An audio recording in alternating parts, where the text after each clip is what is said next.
What's going on, YouTube? It's your boy Yimbo. Welcome back to my channel, Yimbo Reviews Everything. And this is my Sunday night podcast where we talk about life and toys. It is Yimbo Buys Everything.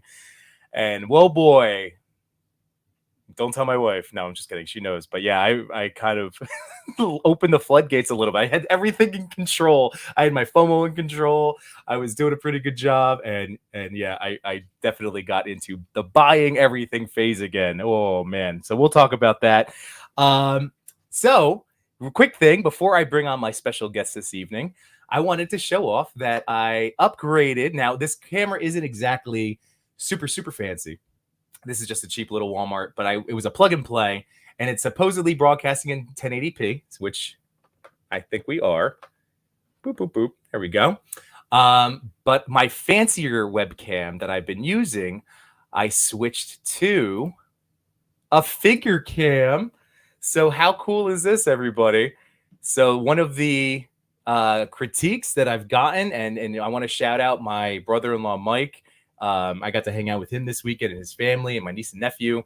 And yeah, he was like, dude, like for a casual guy and watching with my nephew, like sometimes it's kind of hard when you're just, to find when the toys are, when I'm featuring a toy. And guess what? Boom, problem solved. So I'm super fired up. This is going to be a temporary little enhancement until I switch over to OBS Streamlabs, which I'm also, this is my time now. I set it up. I gave myself a timer. I got to figure this out, and I'm going to be doing it. So, yeah, I'm super pumped. So that's going to be great. Bloop. And now, you know me. I like to either get right to the toys or get to my guest. In this case, let's get to the guest and then the toys. So here he is, Simon Toast over on Instagram. Bam. How are you, Simon? Hey, man. On, how's it going?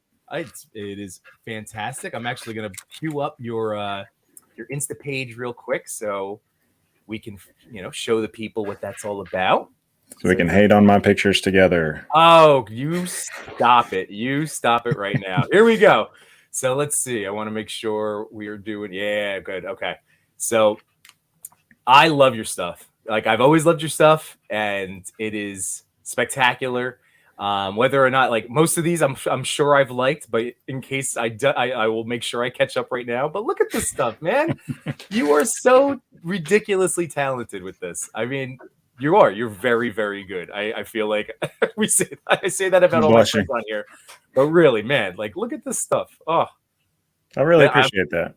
Oh, I mean, it's not just like the photography says, oh, by the way, I'm so happy you have enjoyed our little trade because yeah, look at this picture, man. Like I once owned that and shot it, and now you have it, and you just killed it with it. This is so cool. That makes me so happy. But man, it's also your ideas are ridiculously creative. You're just look at this. Look at this. I'm like that one trending audio sound. When somebody go look at this. But yeah, it's fantastic. I didn't even like that one. I gotta go like that now. Jeez Louise. All right. Boom. But yes, man, it is excellent stuff. And like I said, I like you were one of the first people that I saw was like selling prints, and I'm like, that's a great idea. I'm like, first of all, it's a great idea for all, like if you have a, it's, if you look at this as more than a hobby, like you've been like, we've all started it as a hobby, right? And yeah. I know that we both have like, goals for other things, other ventures. And I saw you selling prints. I was like, dude, I'm like, no wonder, like the stuff that you had up there, again, so unique and original, but like, it's just the best.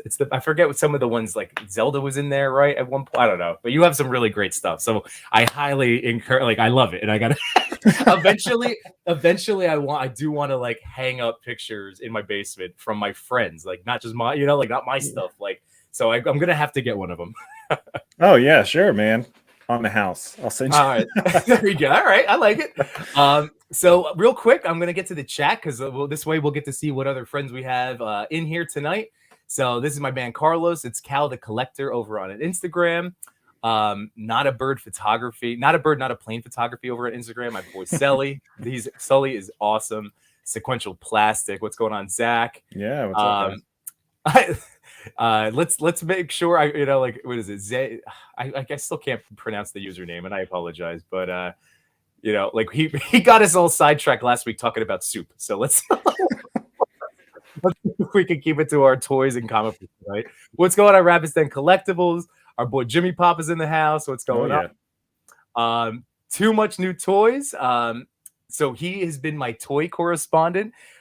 We met each other through TikTok, and Cody is so fantastic. And in the last, I guess month or so or more, he's been sending us unboxing figures. So like, if you want to stick around for that at the end, we get to like react live. It'll be my first time seeing it in its entirety. So he's awesome. I love Cody.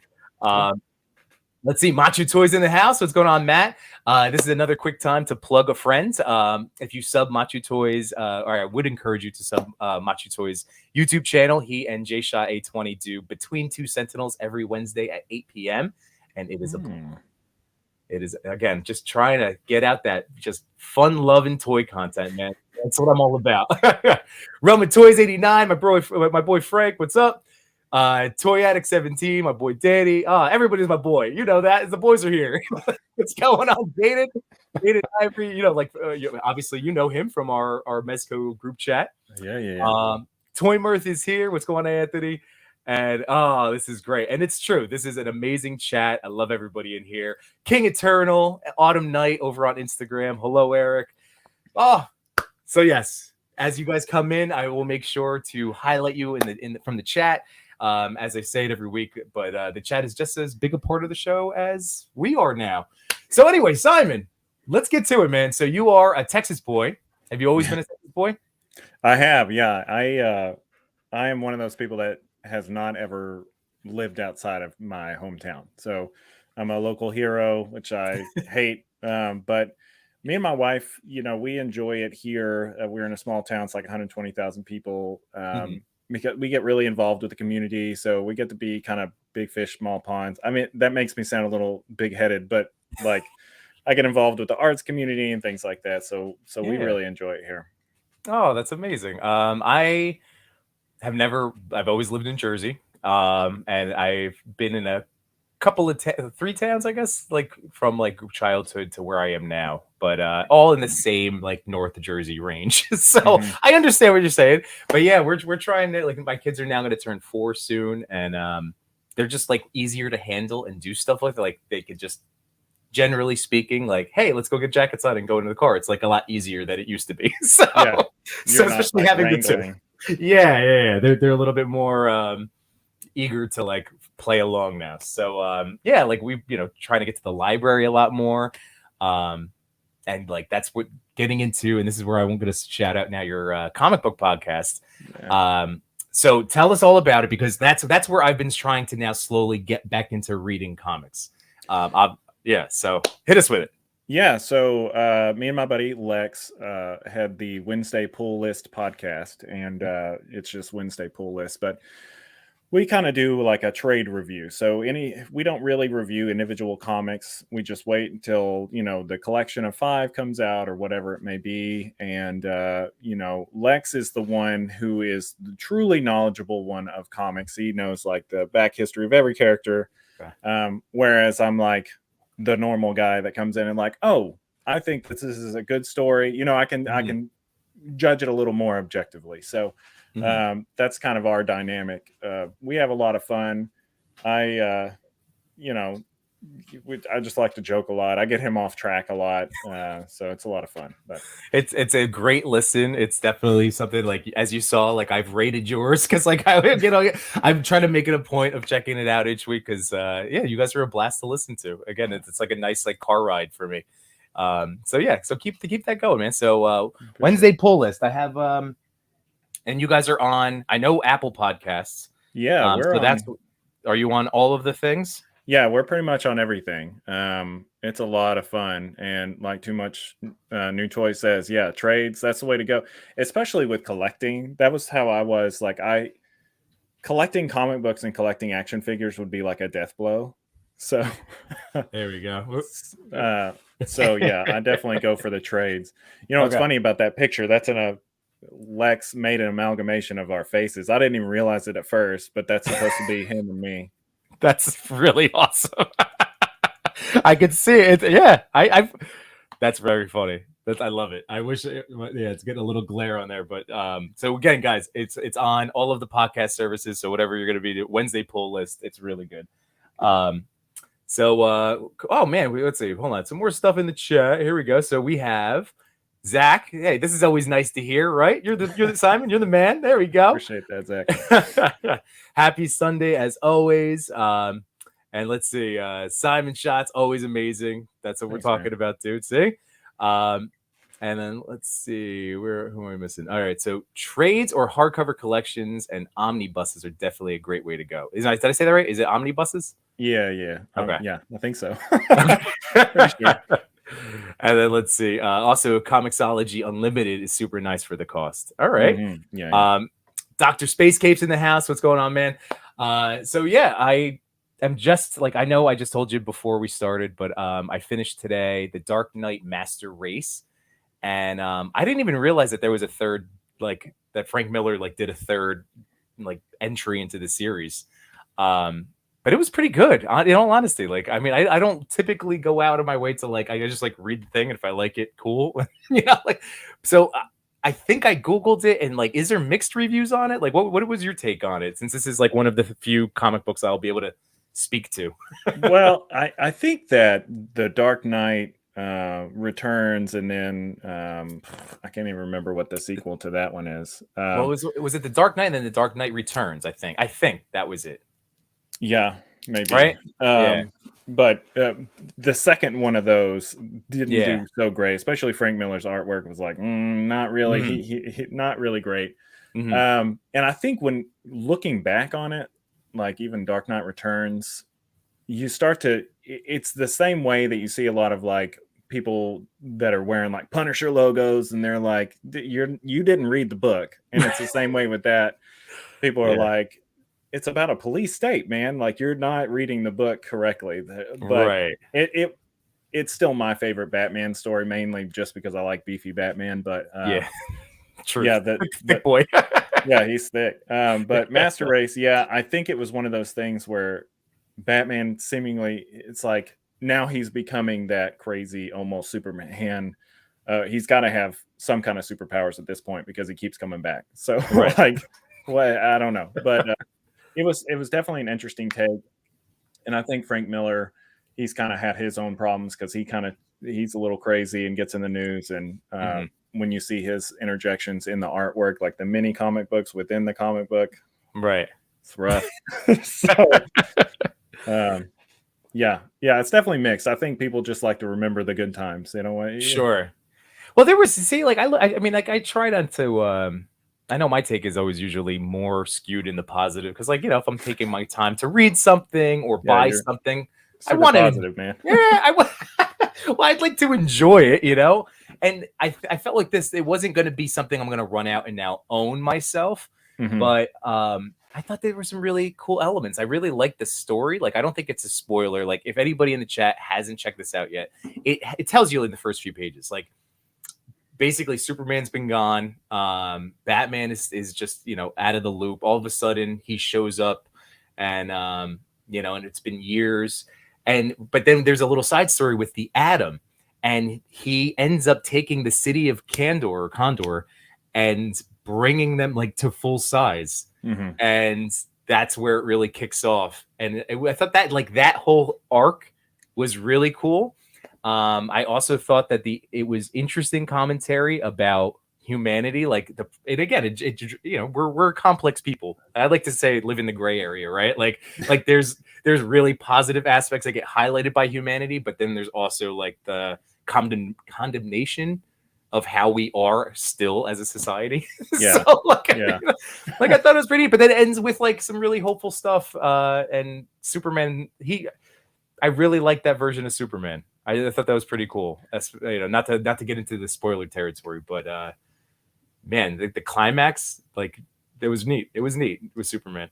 I love a good Superman story, I do too. And that was the funny thing, like when you find out, especially in the second book of that trilogy, when you find out why he's so compliant with the government and stuff, it's, to me, that's super interesting. Yeah. Because I don't know. I don't like to see Superman as a puppet. Right. But at the same time, Batman's like way out of line. So right. Exactly. And then like that, even that that whole arc does end up getting a nice resolution. That's what I mean. Like it was a perfect, to me, it was like it was a perfect cap to all three stories, you know, like for what they were trying to do. But yeah, it was fun. So what are you into right now, comic book wise? Oh man, I don't know. Honestly, to me, one of the best publishers right now, and one that I'll always gush over on our podcast, is like Image Books. Any Image book that we get is super original. They're not worried about taking risks. We just read one yesterday, or we're reviewing one. It'll be out on Wednesday, called Kaya, and that one was really great. But I also like, if I wanted to plug an artist and a writer that I just love to death, Daniel Warren Johnson is like the best. Okay. He's And the best out there right now. So from Image, what's one of the, like, so what's a book I might he's know? got all, he did Wonder Woman Dead Earth. So he did that one for DC. He did a Beta Ray Bill comic for, I can't remember what the subtitle was, for Marvel, which is just amazing because it makes you care about Beta Ray Bill. Sure. And then he had I can't remember the name of it, but he had his own independent one, Murder Falcon, right here. He knows. Okay, there you go. Yeah. in the chat. Yeah, Murder Falcon is really good. His books are like crazy action packed. And he did a wrestling one, and they're crazy action packed. They're amazingly drawn, but they will make you cry almost every time. So they're really, really amazing. He's one of my favorite creators out there right now. All right, I will have to check it out. I will have to go in, because like I said, I'm like super into it now. What's on my radar, at least, and I might just end up buying the book from Amazon. So because like I have a nice collection, like pre-toys. How do I want to put it? Like I mean, I've done my origin story before, but like from when I kind of paused collecting toys, I started buying comics, like and collectibles a lot. So I was getting a lot of I was going to Barnes and Noble all the time, and Borders, and buying like the hardcover. But yeah, where was I going with this? The Last Ronin. I'm like super eager to, like, I think I might just buy that one instead of seeing if the library has it. Yeah, it's good. Yeah. I ordered the shirtless, I wanted that plastic meat. You got to get the sexy one. That's I got the sexy one. Yeah. And then of course No Chewing got the shirtless one, and then he's like, yeah, I'm gonna order the armored one too. I was like, oh no, that's gonna be me. Yeah, I got the armored one, and I was like, I don't need the shirtless one. And then I was like, I guess I need the shirtless one. Like I saw, I'm one of those. The way I collect is a lot of times I'll pass on it if it's like pre-order with some things. But if I see it, like that's when I buy it. When I see it out on the shelf, I'm like, fate. I had to get it. True. That's true. And that's I've been trying to I leave it to the hunt, like if I come across it. But man, I was bad the last few days. I know we've both hit points within the last half a year of like too many toys, and trying to like move some stuff out, make space for new stuff. We always like shooting new things. But yeah, I kind of went hard. Like I know tomorrow. Do you have one of the Batmobile Chargers? Like the Battinson ones, how like there's those different versions that are out there. Well, I have the remote control one. Okay, so but like from like which one? The Hot Wheels version? Yeah. Okay, that's what I ended up just ordering. So it has the lights and everything. Yeah. So nice. That's coming tomorrow. So that's good. All right. So and that one you can fit 7-inch figures. I heard you have to unscrew it, right, to like take the top off, or slide it through the window too. Yeah, the door, can right? Like, it. Okay, all right. So you like that one? Has it shot well with like the lights and the stuff? I figure with the headlights and. Yeah, so I'll tell you, and I've realized this with a lot of vehicles when I try to shoot, is I rarely try to put anything in them, like it's posing next to or walking away from or something like that. Because when you put them in, you have to deal with you have to be way back, depending, you got to be zoomed way out. And then, you got to deal with the glare of the glass or plastic or whatever, if you're the way you have your lights set up, it's annoying.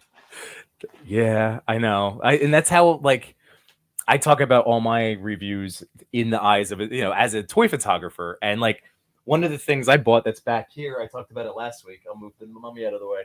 Is the Buzz Lightyear jet because it was on sale. And I knew that this was specifically a toy that like my son would want to play with as I knock more stuff over.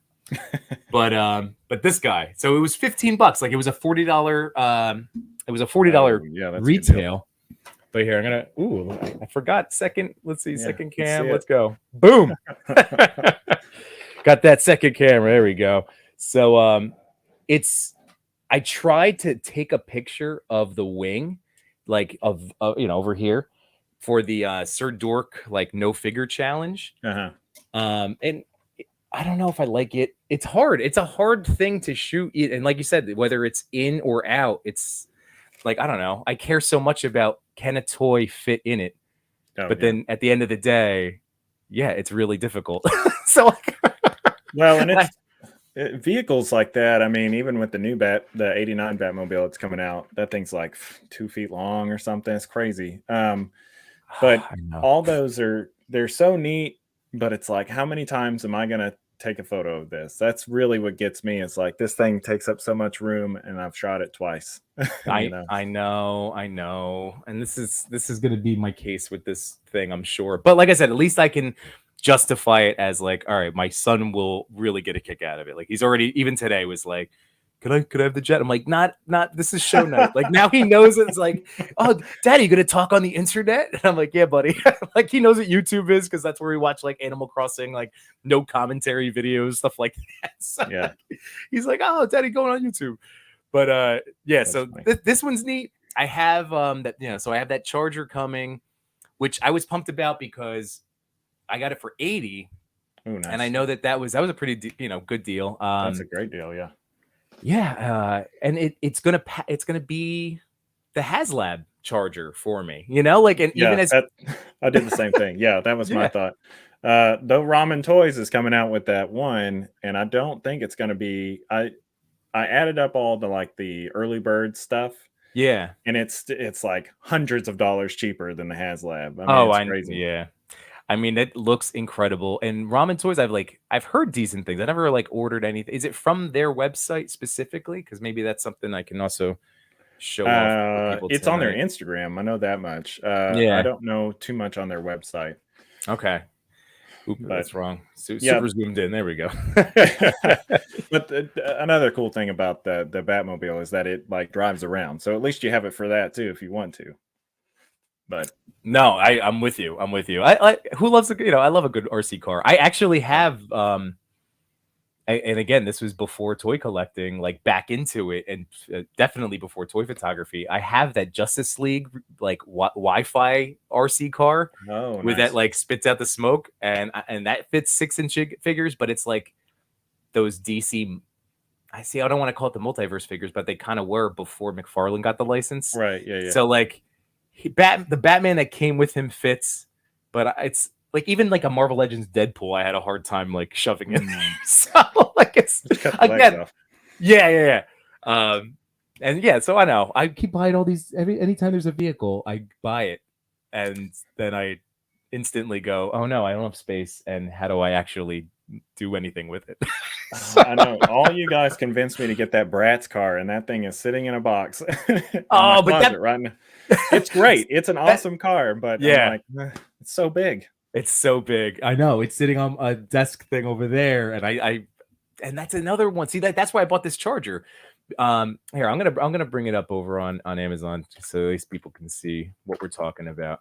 But yeah, it was the same thing. I was like, the Bratz car, I love it, but then it became like it was my most realistic vehicle. But then I was just using it all the time. Yeah, but you kill it. Like, I mean, that's the thing. It's like you're killing it with the way you're using it. So that's something I've really tried to come to terms with. And I see this a lot, but for me, it always bothered me. It's like so I'll take a batch of shots using the same dial, but I don't post them all at the same time because I'm worried people are going to be like, oh, come on. But nobody cares, they're not looking at that. Cares. Right. So, but I kind of, it's like, batch of shots with this dial, batch of shots with this one, and then I intermix. Yeah, it's slick, man. there it is. And it's really neat. Like, let's see there. See, it's got the light up exhaust. It's got the headlights. The headlights, that's what got me over here. Like that was it, because that's why I love the Bratz car. Because I wouldn't shoot the entire car. Like I would cut it off, as using it. But the headlights, oh, there it is. It looks really good. Yeah, and that's like a matte finish too. Is that nice? Yeah. Okay. Yeah. Sorry, I didn't mean to hit my mic. But yeah, it's cool. It's got shocks and everything, so it's nice. Well, I'm very excited for that. Like I said, I have shirtless Ronin coming tomorrow. I also got the SH Figure Arts Deadpool because he was on sale on Amazon. I was like, oh yeah. I'm like, oh, because the new version, which of course has all the better weapons and everything. I'm not a crazy fan of that color scheme, the muted, red. Yeah. And it was 100 on the pre-order, and I was like, this one's on, I think it was 72. And I was like, I'm gonna get him. Finally, I broke down. I was like, the Legends one is fine, and then I still got him because I'm a jerk. Yeah, but I'm pumped. So, do you have that one? I don't have any. So, Deadpool is not my favorite character. Okay, fair. That's all right. So, I have the Legends of the movie. I have the, what is it, 30th or whatever anniversary edition that came out. Yeah, I got that one. And he's cool, but I don't know. I just hear Ryan Reynolds in my head when I'm trying to take a shot. It's too much. See, for like, I always enjoy using Deadpool because he, like a Toy Story figure, like a Woody or a Buzz. I just feel like because he can be placed anywhere, and it's like breaking the fourth wall, and he has that aspect to him. So, what's going on? In. Yeah. So we got some more people in the chat. So what's up, JSR? If I'm saying that right, if I'm not, you could put your phonetic. I would like to get people's names right. So, there we go. It's Tmnt. There we go. Tmnt 1987. That's another great account, by the way, over on Instagram. Cody said the last Ronin is great, and they're doing Lost Years, and there will be the last Ronin 2. Oh, so see, I need to read this book. I need to read the book. Oh yeah. The ending will definitely lead into the sequel. So yeah. Oh, okay. All right. Toy Mirth, got to get all the turtles. I know. Machu says get both Ronins, shirtless and armored. I know. I'm gonna probably end up breaking and getting both too. And now that leads me into now. Do you have any of the NECA movie turtles, or like do you have turtles? Like, where are you in your turtle fandom? Yeah. I've got the musical Mutagen Tour turtles. I've got the old, but the first movie turtles, and then I have some SH Figure Arts animated turtles. So yeah, that's a good set too. Okay, turtles. Machu Toy was showing them off on last week's stream. Like, they look really nice. I can't look at those or the Revoltex because I try not to like break my wallet on aftermarket stuff. Yeah. That being said, the only thing that they have on the NECA, in my opinion, is a little bit the build quality. But NECA, with the way their face swaps and all that, like, to me, and their accessories are really nice. To me, that's really the only difference. Like, I've had some of the NECA ones. I had the In Disguise ones, and they're cool, and I wasn't going to be like, okay, I'll just keep these and get rid of these because it's right. No. But I think you're just as well having the NECA ones. Well, I'm all NECA turtles. Like, I don't have any of those other fancy ones. Here we go. I'm gonna throw up because I got inspired last week with oops, just switch these out. There we go. I got inspired last week talking to Machu Toy and Jay Shot, because those are some big turtle guys, and this is the Turtles in Disguise set, and I like it, and I always liked it, but I wasn't crazy about, like, I wasn't having fun posing them, and I gave them like the turtle soup bath, like the hot water when I first opened them up, and I still wasn't like in love with them, and then they were like, guys, just hit them with more heat, and I straight up took all of my NECA like TMNT guys. And one by one, there we go. That's one by one, right there. Yeah, hit them with all of the hair dryer heat, and they're like all of a sudden my favorite toys. I can't wait to find. I've been sleeping on these guys for so long. And I feel so silly because I've had so many people being like, "Why aren't you shooting them more? You have them all." And yeah, I was just being a dummy. So these are awesome. I absolutely love these figures. So you're a Donnie boy? Oh yeah, Donnie all the way. Very cool. I am a Leo myself. Although I think we all see elements of our personalities over all of them. You know, like that's what makes them so special in my eyes. Yeah, it's like I imprinted on Donnie as if I were a baby bird. I imprinted on Donnie early because purple is my favorite color, or maybe I like purple because I like Donnie. But it was always in the NES game. He's the best. He's got all the reach. And in my mind, I'm like, yeah, that's the best way to beat Bebop, right? No. Oh, that's a good point. That's a very good point. Here we go. Oh, It All Figures is in the house. Oh, you've seen his stuff, right? Oh, dude, It All Figures, man. Don't get me started on him. Right, like talk about accounts. Like this is where, and you know, I've been dealing with the algorithm nonsense like literally the whole time I've been, you know, doing the toy photography stuff. So like I know it's hard for all of us to like get that reach and get that, you know, eyes on our pages. But It All Figures is another one of those accounts that's like more people need to see and follow this account because it's just like every single shot is poster worthy. I love it. I love your stuff. Yeah. He'll drop something and I'm like, why does this only have 20 likes? Like I get mad. Oh, I know. It's tremendous work. But yeah, how's that camera looking? Is that as I knock everybody over? I mean, this is a work in progress, everybody. It's a work in progress. This is, you know, this is what we do over here. There we go. I think with turtles, the reason I get kind of stressed is one, because you have 4 of them that you have to put in focus at the same time, or you don't, but usually, I mean, that's the fun thing. Or it's the domino effect where you knock them all over. So that is also true. Yeah, it's hard to like. I remember when I first busted them out, I did solo portraits of each one, and I was like working on like my lighting and portrait ability, and that made it easy. But yeah, you're right. It's like I'm definitely more of like try to fixate or focus on one character in a frame now, and then yeah, as a team, you know, sometimes you know some guys get lost in the bokeh. I for a lot of those characters, I'll do the light painting technique. So if I have a team of 4 and I'm trying to get everybody in there, I did a Spider-Man shot like that recently. I'm like, well, I guess I'm gonna wait until nighttime and try to, you know, bust this at a 30 frame or 30-second shutter and see what happens. Yeah. So here's we'll get into your origin story a little bit. So when did you start with the toy photography? Was it? Yeah. So I've been collecting for a little while, and it's a joke. My wife kind of makes fun of me for being so timid about collecting at first, because I was very anal retentive about all my toys as a kid. I had all their pieces and parts. They went in a box. They stayed up in the attic for years. I brought them down. They had all their pieces and parts, and I'm like, I kind of want to do something with these. Yeah. And she's like, those are cool. Like if you want to like display them in the house, why wouldn't you? You know? And I was like, really? She's like, who hurt you? Yes, of course. I don't care.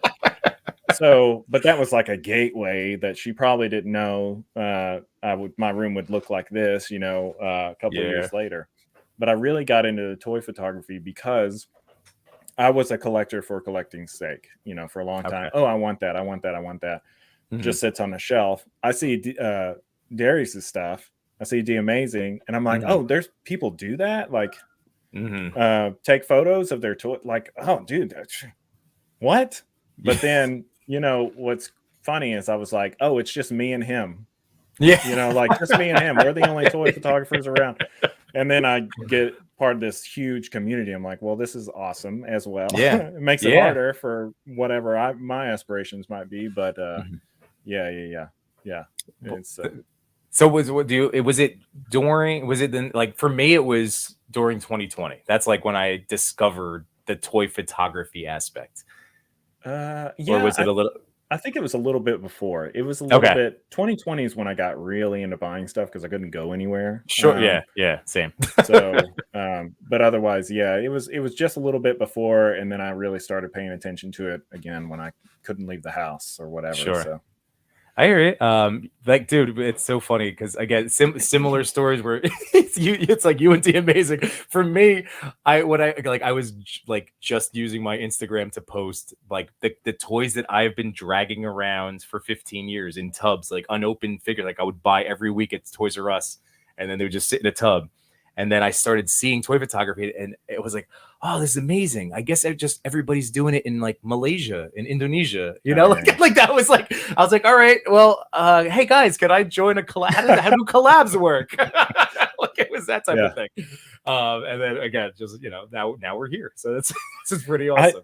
That is one of those things I didn't even realize until like recently, is that it's like a sport overseas. Like, so into it, and I didn't realize, like, with the, which I don't do a lot anymore, but like the session times, I didn't realize that those were all based on like not American time zones, you know? Right. So yeah, it's definitely interesting, but super cool.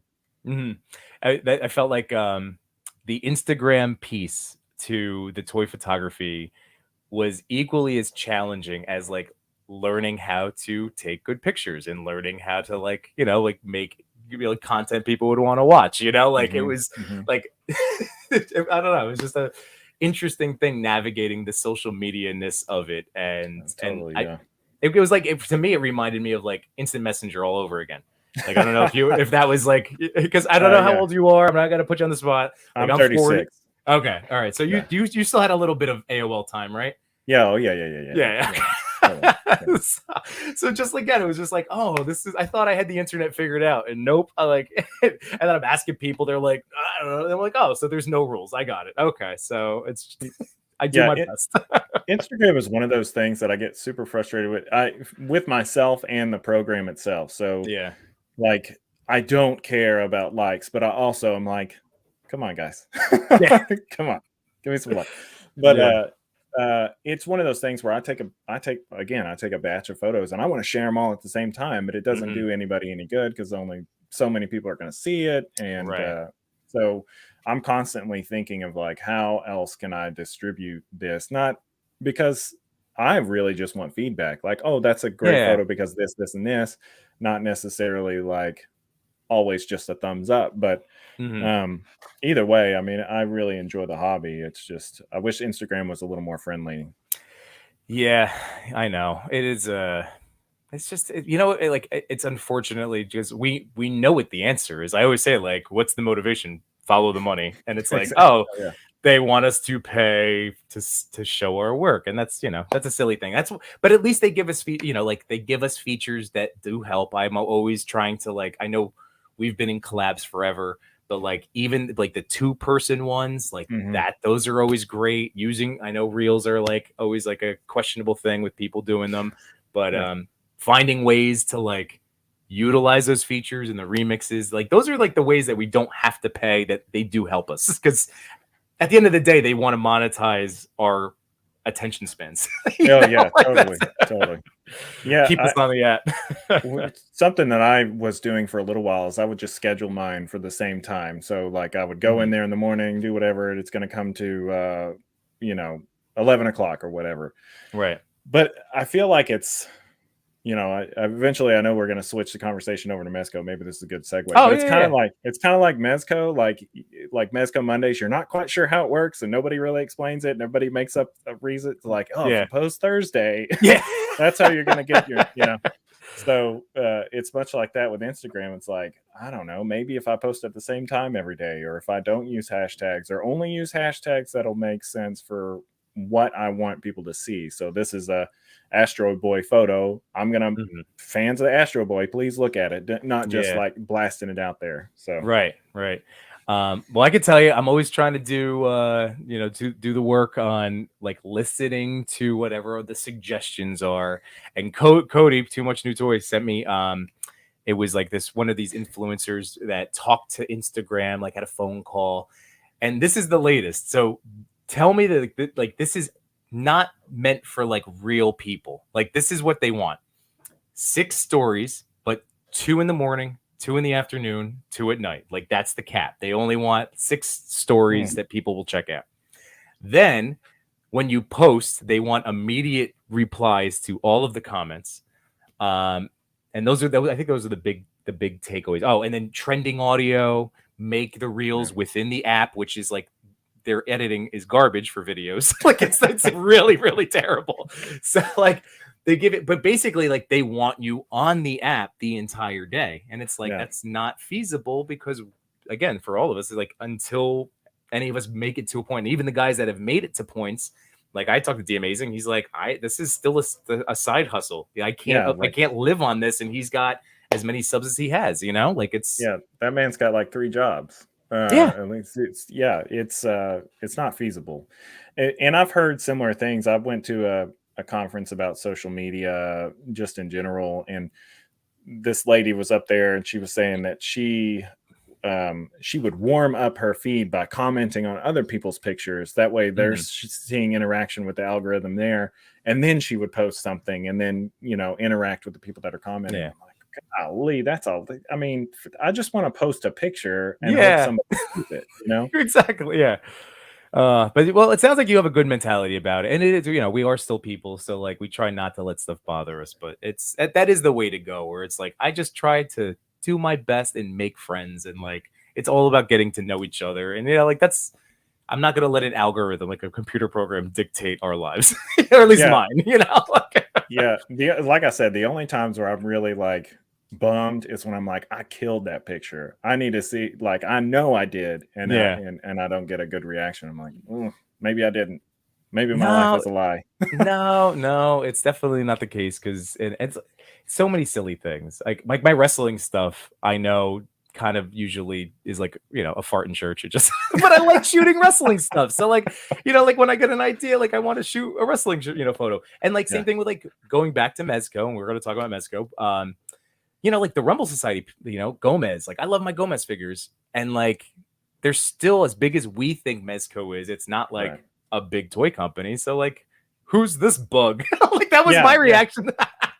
Yeah, totally. I had no idea. I had no idea what any of that was about. And it is one of those things.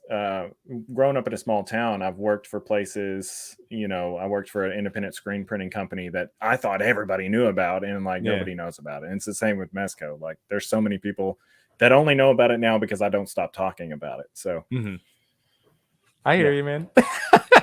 Well, let's check out because here we go. Jaden had said the 89 bats is coming. So this is a good segue, because I also, and I've been saying, I've said it before, I bought the Keaton Batmobile and the Toddy Mac Batwing. That thing is going to be such a monstrosity. Oof, but I'm so like, it's the even more than Christopher Reeve. Like that's my 7-year-old self watching this movie on the big screen, you know, like in the theater with my dad and my grandfather. Like I can't wait for it. When are we getting Mezco Batman? Man, I don't know. That's what's crazy for me. I thought it was a figment of our imaginations, like a fever dream that we all had. And you know, I got lucky because I got into Mezco way after that. And my first Mezco was like the Spider-Man stealth suit Spider-Man from the movie. Okay. Yeah. So anyway, that's kind of where I got in, and I missed that whole 89 bats thing.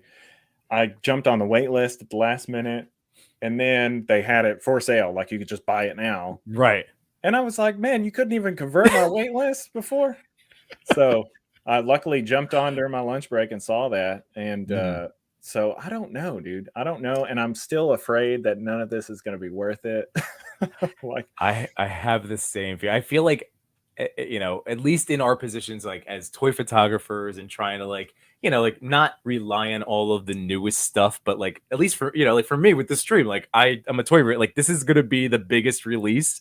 Doesn't mean it's going to be the best release, but this is going to be the biggest release once we get this thing on our hands. So like I don't know. What were you gonna say? Well, I was going to say, I don't know. You know, I know that it doesn't matter. Like some of the comments are saying, it's been so long that it really doesn't matter how good it is. It could be a perfect figure and no one will be satisfied. Not 100%. I will. If it's even remotely good, I'm gonna just love it. So just come check me out. I'll reaffirm your love of the figure. Yeah. You're like, yeah. You're the man to do that. So, over here, with birds landing on his arms. Like, listen, 89 bats it's good. Yeah.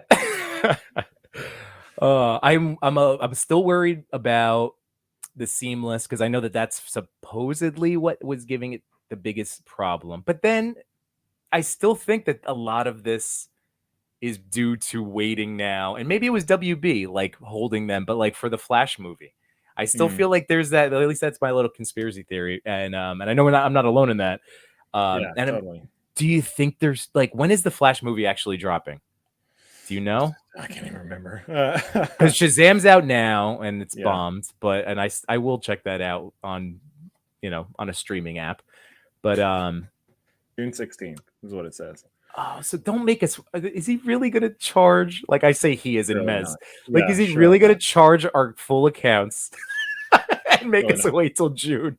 The way I thought about it is because usually they ship everything out, but I think because they did the buy it now thing, and again they are a small company. I'm not defending them. Right. Just Yeah. explanation. They've had a lot of trouble.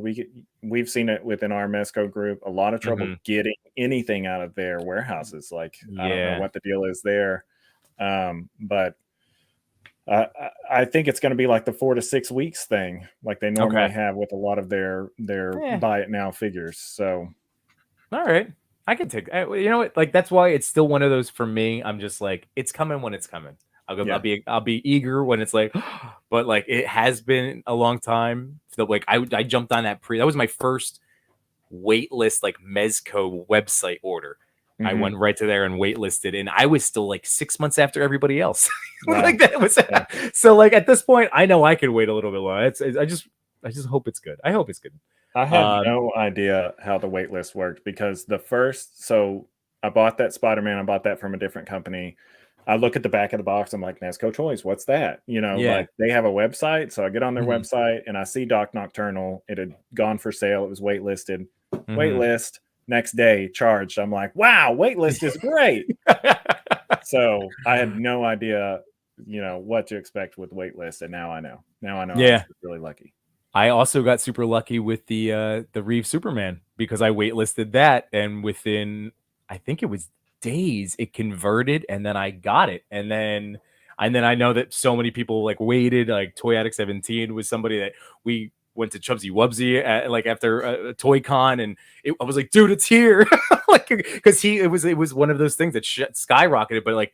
I was like, just waitlist yourself. It'll convert, and then it never converted for him.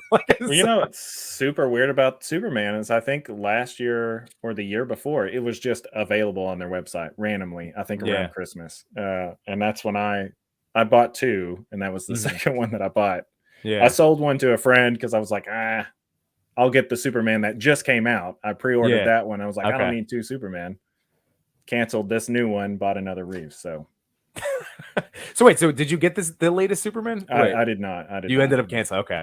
Yeah, I passed on him too, not because I didn't think he looked awesome. I got that Mafex Dark Knight Thick Boy, and Thick Boy's like, a good boy. He's a good one, man. Like I was like, that's I'm also been trying to be careful about not having, and like Superman's one of my top 3. Like I love Superman.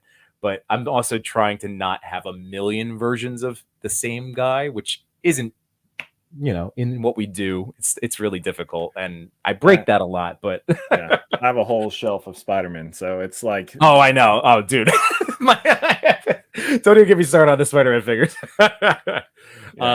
Let me check the chat real quick. So here we go. Dr. Spacecape, because this is a good conversation too about dios. He's been using the same dio since he got it. Thankfully, nobody's ever complained. But that's what it is. So when he says, I do kind of want something new, for me, even with the setup, like I have I have 2. I have my Castle Grayskull Yimbonia, and then I have Yimtropolis behind me. And like, they're my main ones. And I do try to like sprinkle in either outdoor shots or things, but it's more just for myself that I'm like, oh, I need something. Like I was looking at Frogman's Fine stuff and like looking at extreme sets, and I just want to make dios. I want to make my own stuff at this point. I make a few. That one picture that you shared of mine with Mhm. the Mac, like I just made like one wall or two walls, and now I just had like a little. Now I have like a little desert Star Warsy Oh, okay. thing. Yeah, yeah, yeah. So that's what I'll do is little stuff like that. I got one from Ryan Eastman. Oh, nice. That's what I Yeah. use a lot. But yeah, I was looking at getting a new one, but I'm not quite sure if I want to drop the cash yet. You know? 78 points of articulation just posted that new one. I don't know Yeah, if you've seen that, but yeah. um yeah, I'll go cue that up because it is up. Like, so let's see. I like I like being able to do a little like toy photography news. That's instead of just toy news. It's like specifically toy photography news. So here we go. Let me share this out. Um, but yeah, at the end of the day, I don't think it matters in terms of our photography. Like, I really No, don't think it's like a deal breaker. I don't think you're going to be burning anybody out. Like, if you were dropping maybe 5 to 10 in just take up somebody's feed, and it's all that, like, but like, how we do it, like, what is it, once, maybe two a day, like, yeah, right, let's try yeah. to rotate stuff. And It's one of those things that only we're going to notice, or other toy photographers might notice. But right, usually, if the shot's cool, then who cares? yeah. I was looking at this one, and I really thought about pulling the trigger, but because I use something similar, like with beams and cement, I was like, I don't know, it's kind of the same thing. Like, Hmm. I know that Figure Four Photos gets stuff from Titan's shop. He's like Titan Ooh, Photo, Titan Shop. is He that on does, Instagram? yeah. Ooh, yeah, figure four Titan, photos, Dylan's awesome. yeah, Titan Titan Shop. shots, there we Uh, go. yeah, 85. So he has a shop, and the ones that Figure Four Photos Dylan that he uses is like his clock tower one. He did like the subway ones. Those are all from Titan Shop, same guy. And Okay. I thought about getting the kind of medieval style clock tower thing because I don't have anything like that, but it looks really cool. Yeah, these are great. Yeah, his Oof. shots are amazing too. But like he made that subway one that's like Oh, and that's the one, the figure four. Yeah, that's right. Figure four. Yeah, Dylan had I'm like pointing at it on my screen like you can yeah, see. yeah. But here, let me click on that. Yeah, there we go. That's right. I recognize this from Figure Four Photos because he had a crow shot that made it into the top 10 that I got to Mhm. discuss with the Toy Daddies. that Yeah, was awesome. Look at that. That is really great. Oh yeah, he man. does great. So that's the one I'm really thinking about. I mean, it's a little expensive, but that's the one I'm really thinking about dropping some cash on. Okay.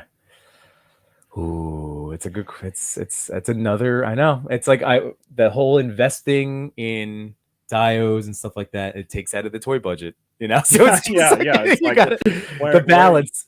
how are you going to adjust the levies? Yeah, that's one thing that I got into that I've noticed. Like, there's a lot of people that use them, but I just bought like a cheap TV, and that's been my new digital background. So instead of Okay. printing off pictures or trying to Hmm. light a poster or something in the background, I Hmm. just bought a TV that has a USB, and I'll download a picture or something and pop that in there, and it's been great. It's such a time saver. Yeah, I jumped into that. I've only done it a handful of times. I did one recently with Autumn Night where I had the setup on this table with my keyboard and I just put my little, like, rock formation and stuff, and then threw up like a burning city in the background. And it does open up other things. Like, I feel like the enhancements of the digiramas are just with the accessories and like the other Yeah. props to fill out the world building, but it's a perfect way to go, for sure. But then you Um, look, I mean, and you can do that with anything. If you're looking at, yeah, the red yeah. version, yeah, totally thought about. You look at like because it's fun. I don't know if you've seen his photography, but because it's fun, Oh yeah. it's just black background, black, and then whatever stuff he has in there, maybe a wall, but usually it's just like fences and explosions and stuff. Yeah. So it's really all about it's like what I go back to all the time. I went to art school and I only preface that by or preface it that way because it was always about supplies. Like, oh, if I buy all Sure. these supplies, I'll be doing this. But man, there's people out there. John Michael Basquiat was like writing on trash cans with chalk, and he was a famous artist. I know that's not really like the regular thing, but Right. it's all about the shot. It's about how you arrange it. People do it on their cell phones. I mean, I could name drop Banksy, right? Like I don't know Banksy, but like that's a simple style. Like that's not a ton of supplies, you know. Like I see what you mean. Yeah, it's so true. And I like to tell people too that, especially who are new to toy photography, like this whole thing has taken me this entire time. It's taken 2 years to get the props and get the pieces and get the accessory. It's like I couldn't do this all at once, and I think like that's where right now. Did you see the High School Creations, the Wall XD stuff? yeah. Those look really great. I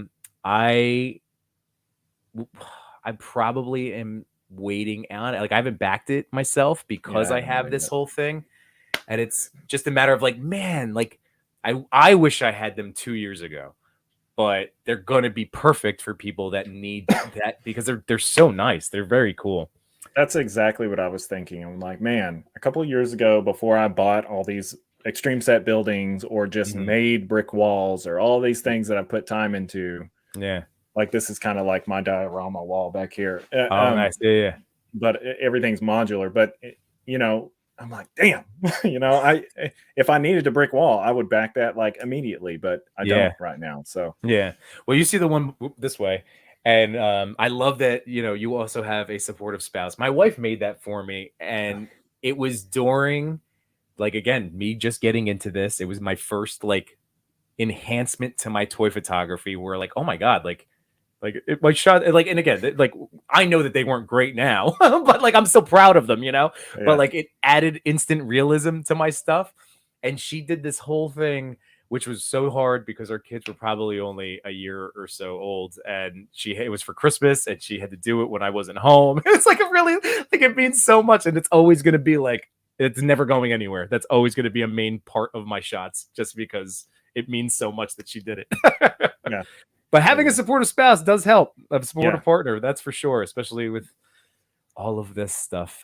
Yeah, with all the costs involved, definitely. Yeah, I know.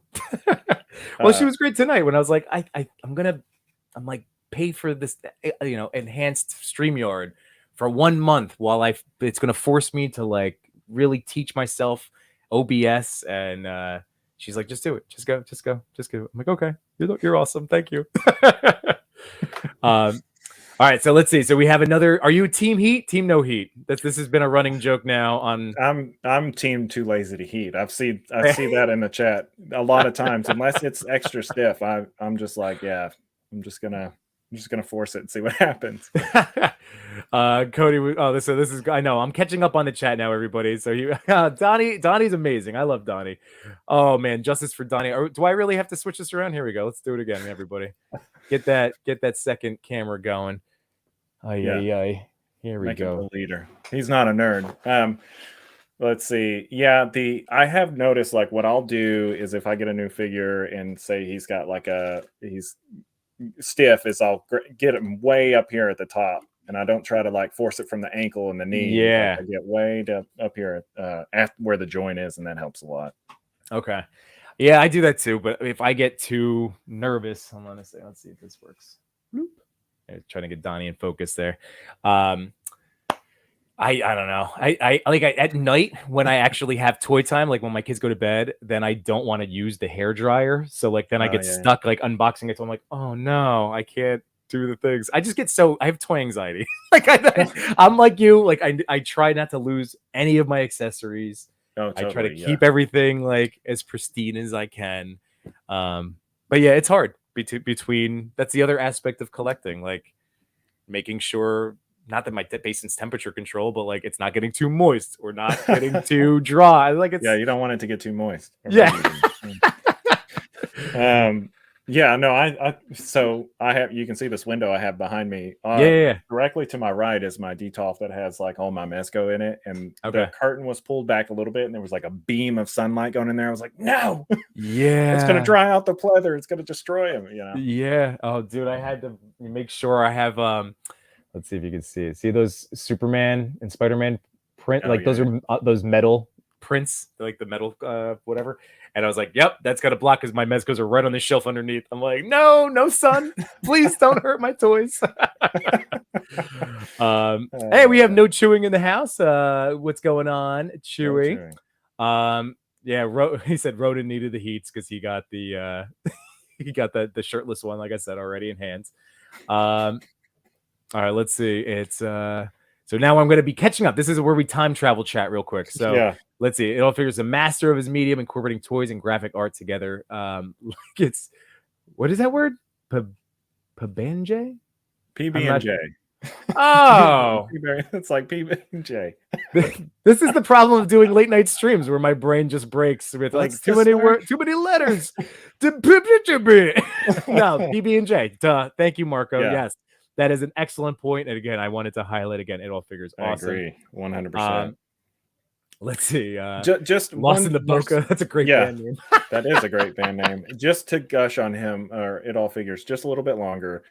Everything that they put out is a magazine ad or a movie poster, like has that quality. And it's that's what I'm, again, going back to what you actually need. He uses a foam background and that's his thing. He talks about it's got a little bit of patina, but that's what it is.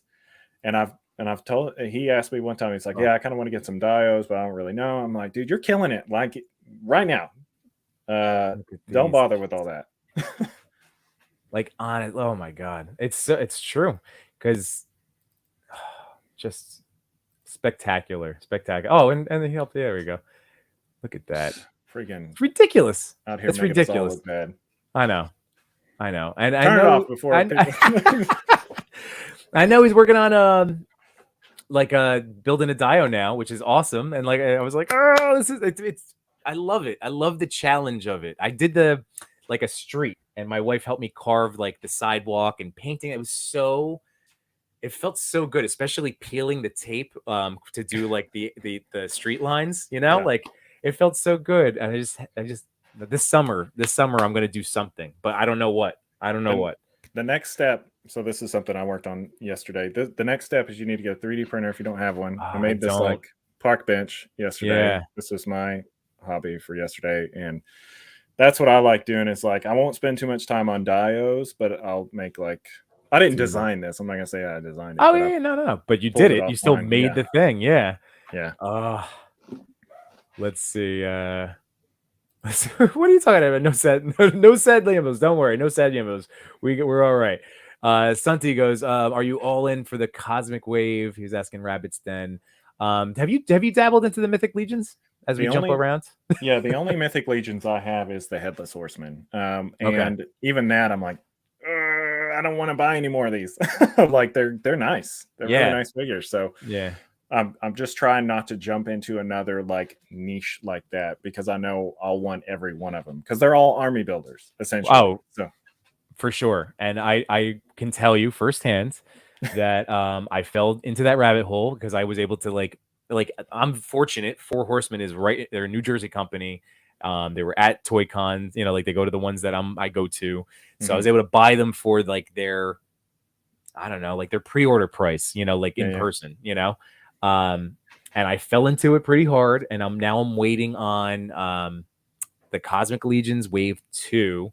And then I did that All-Star. I did a lot of the All-Star Wave. So I know they're starting to ship and I'm excited about that. But the butt is like, I'm going to be good on them for a little while, because like, it's just too much because you can just be a Mythic Legion guy, it's so easy. Just like you could easily just be a Ninja Turtle NECA guy, but I would like to dabble. There's too much dabbling. That's my problem. And that's something I thought about. I'm like, maybe I just buy Mezcos from now on. Like maybe that's it. But no, that'll never work for me. Yeah, I know. Same. The Mezco, like I was actually very happy that for a long time I had a good stretch of no Mezco until the Conan the Conqueror shipped for him, or like I was on a wait list for that, and when that came in, and then Constantine, and then Bishop, so like I got hit right away, but I was able to go like a nice little stretch. Did you get that Vapor, the green Vapor? No, I didn't. I don't really like vapor that much. Oh, blasphemy. The, the accessories are amazing. Mhm. And this always sounds ridiculous, but I don't like Lil Wayne. Like I cannot stand Lil Wayne, and vapor looks like Lil Wayne. So I just Fair. All right. couldn't do it. I have owned a vapor, and I thought it Mhm. was great. Yeah. But I just couldn't get past the head sculpts. And the new one was cool, but it's like Mezco has um, these little lines that they do. Like they have Rumble Society, then they have this one, and then Yeah. and I'm like, no, I'm not going to jump in the weeds with all that stuff.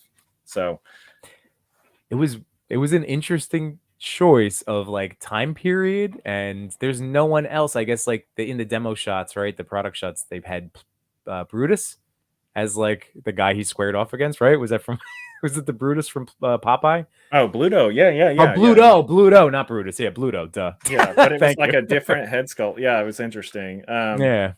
Yeah, I don't know, and I know, well, one, and he was a little light on accessories too. That was another reason why I didn't just jump right in with that, because he did look cool. But I don't know. Yeah. If anybody else did order, I'm curious because like it looked really cool. I passed on the burner vapor, the all white version. Um, and then I saw that one. I was like, oh, I really could do twin types jokes with it. Mhm. But I talked myself out because again, like, what am I gonna do with them? Like, what am I gonna do in all honesty?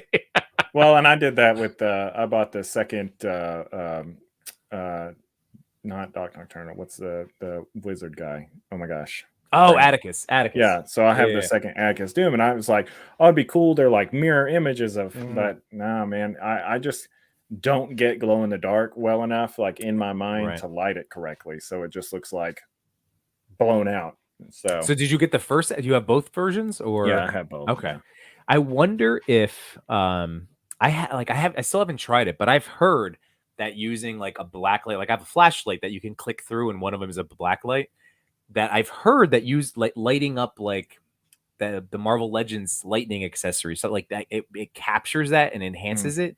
So I wonder if that would also play nicely with Atticus, like instead of just Well, trying to get the glow in the dark. you can also with colored lights, like if you get that nice like that UV Yeah. band of light, like that kind of purple blue, Mhm. with those will usually make Oh, that's those true. things glow. It's That's pretty true. cool.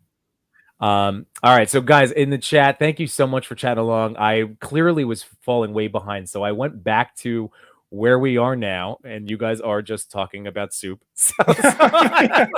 Yeah. There we go. All right. And now Machu wants ramen. So I'm going back in time now this way.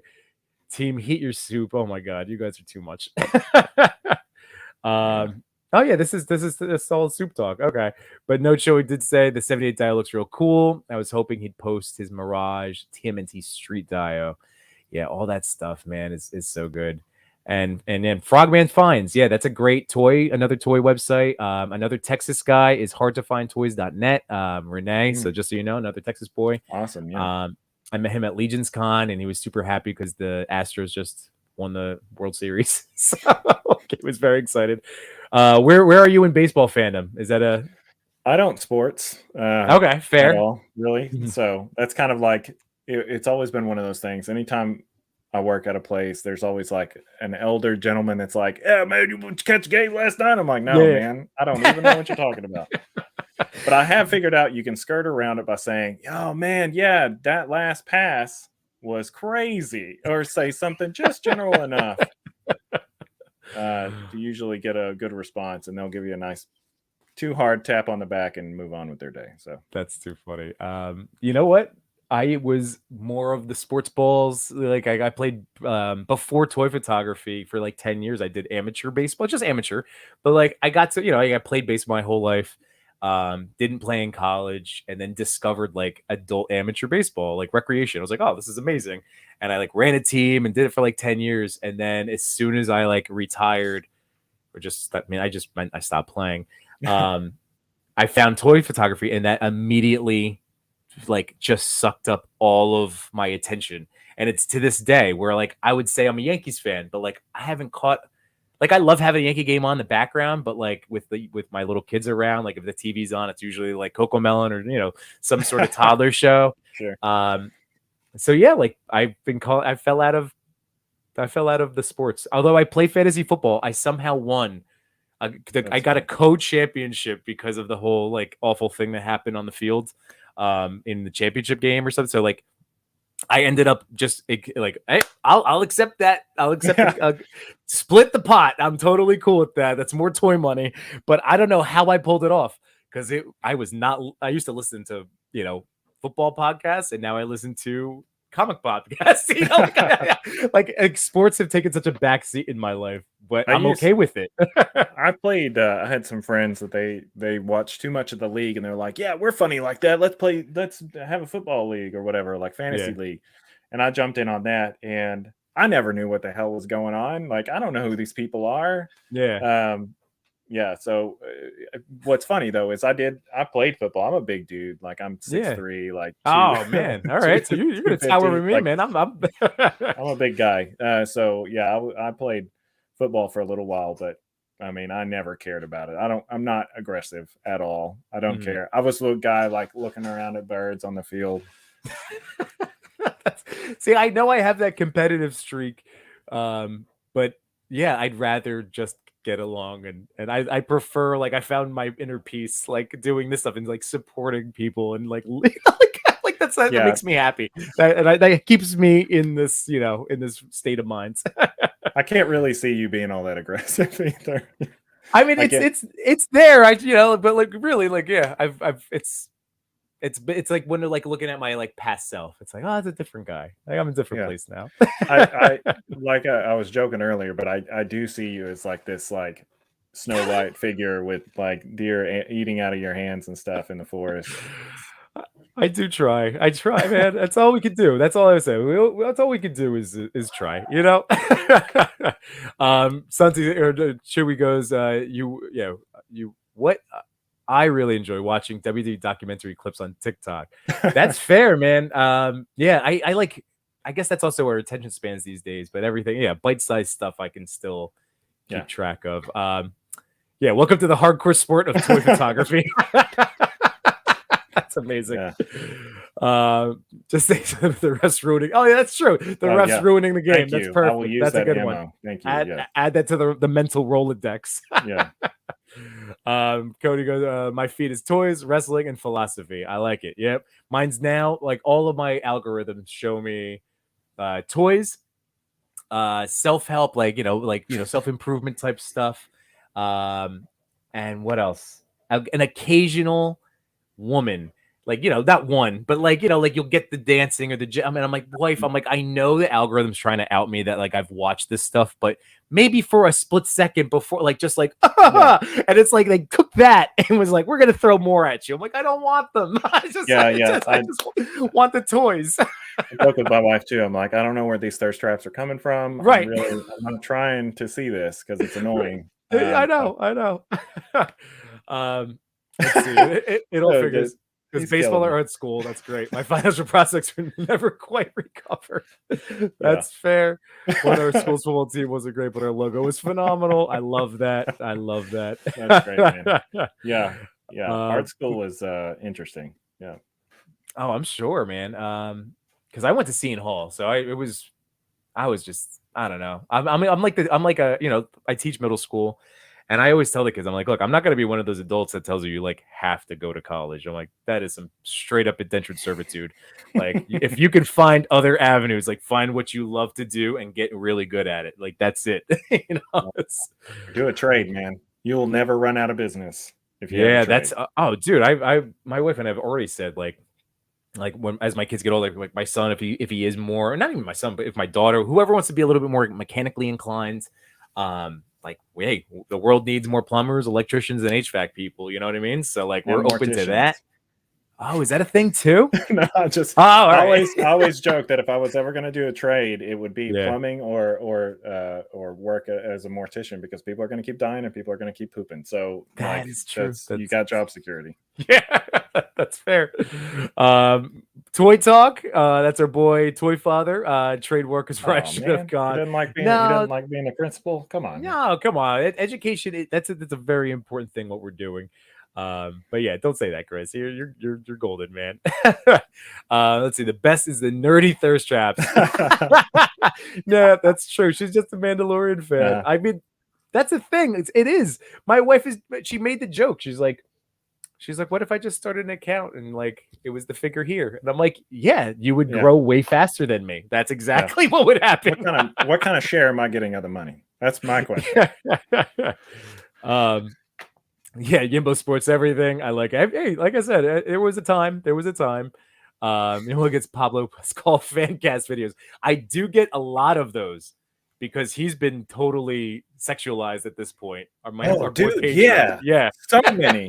I'm like, what? So I don't know if you were an Office fan, but when that show, like the first and second season, or the second season, really, when it was like people were doing fan videos of like, will they, won't they, Jim Pam.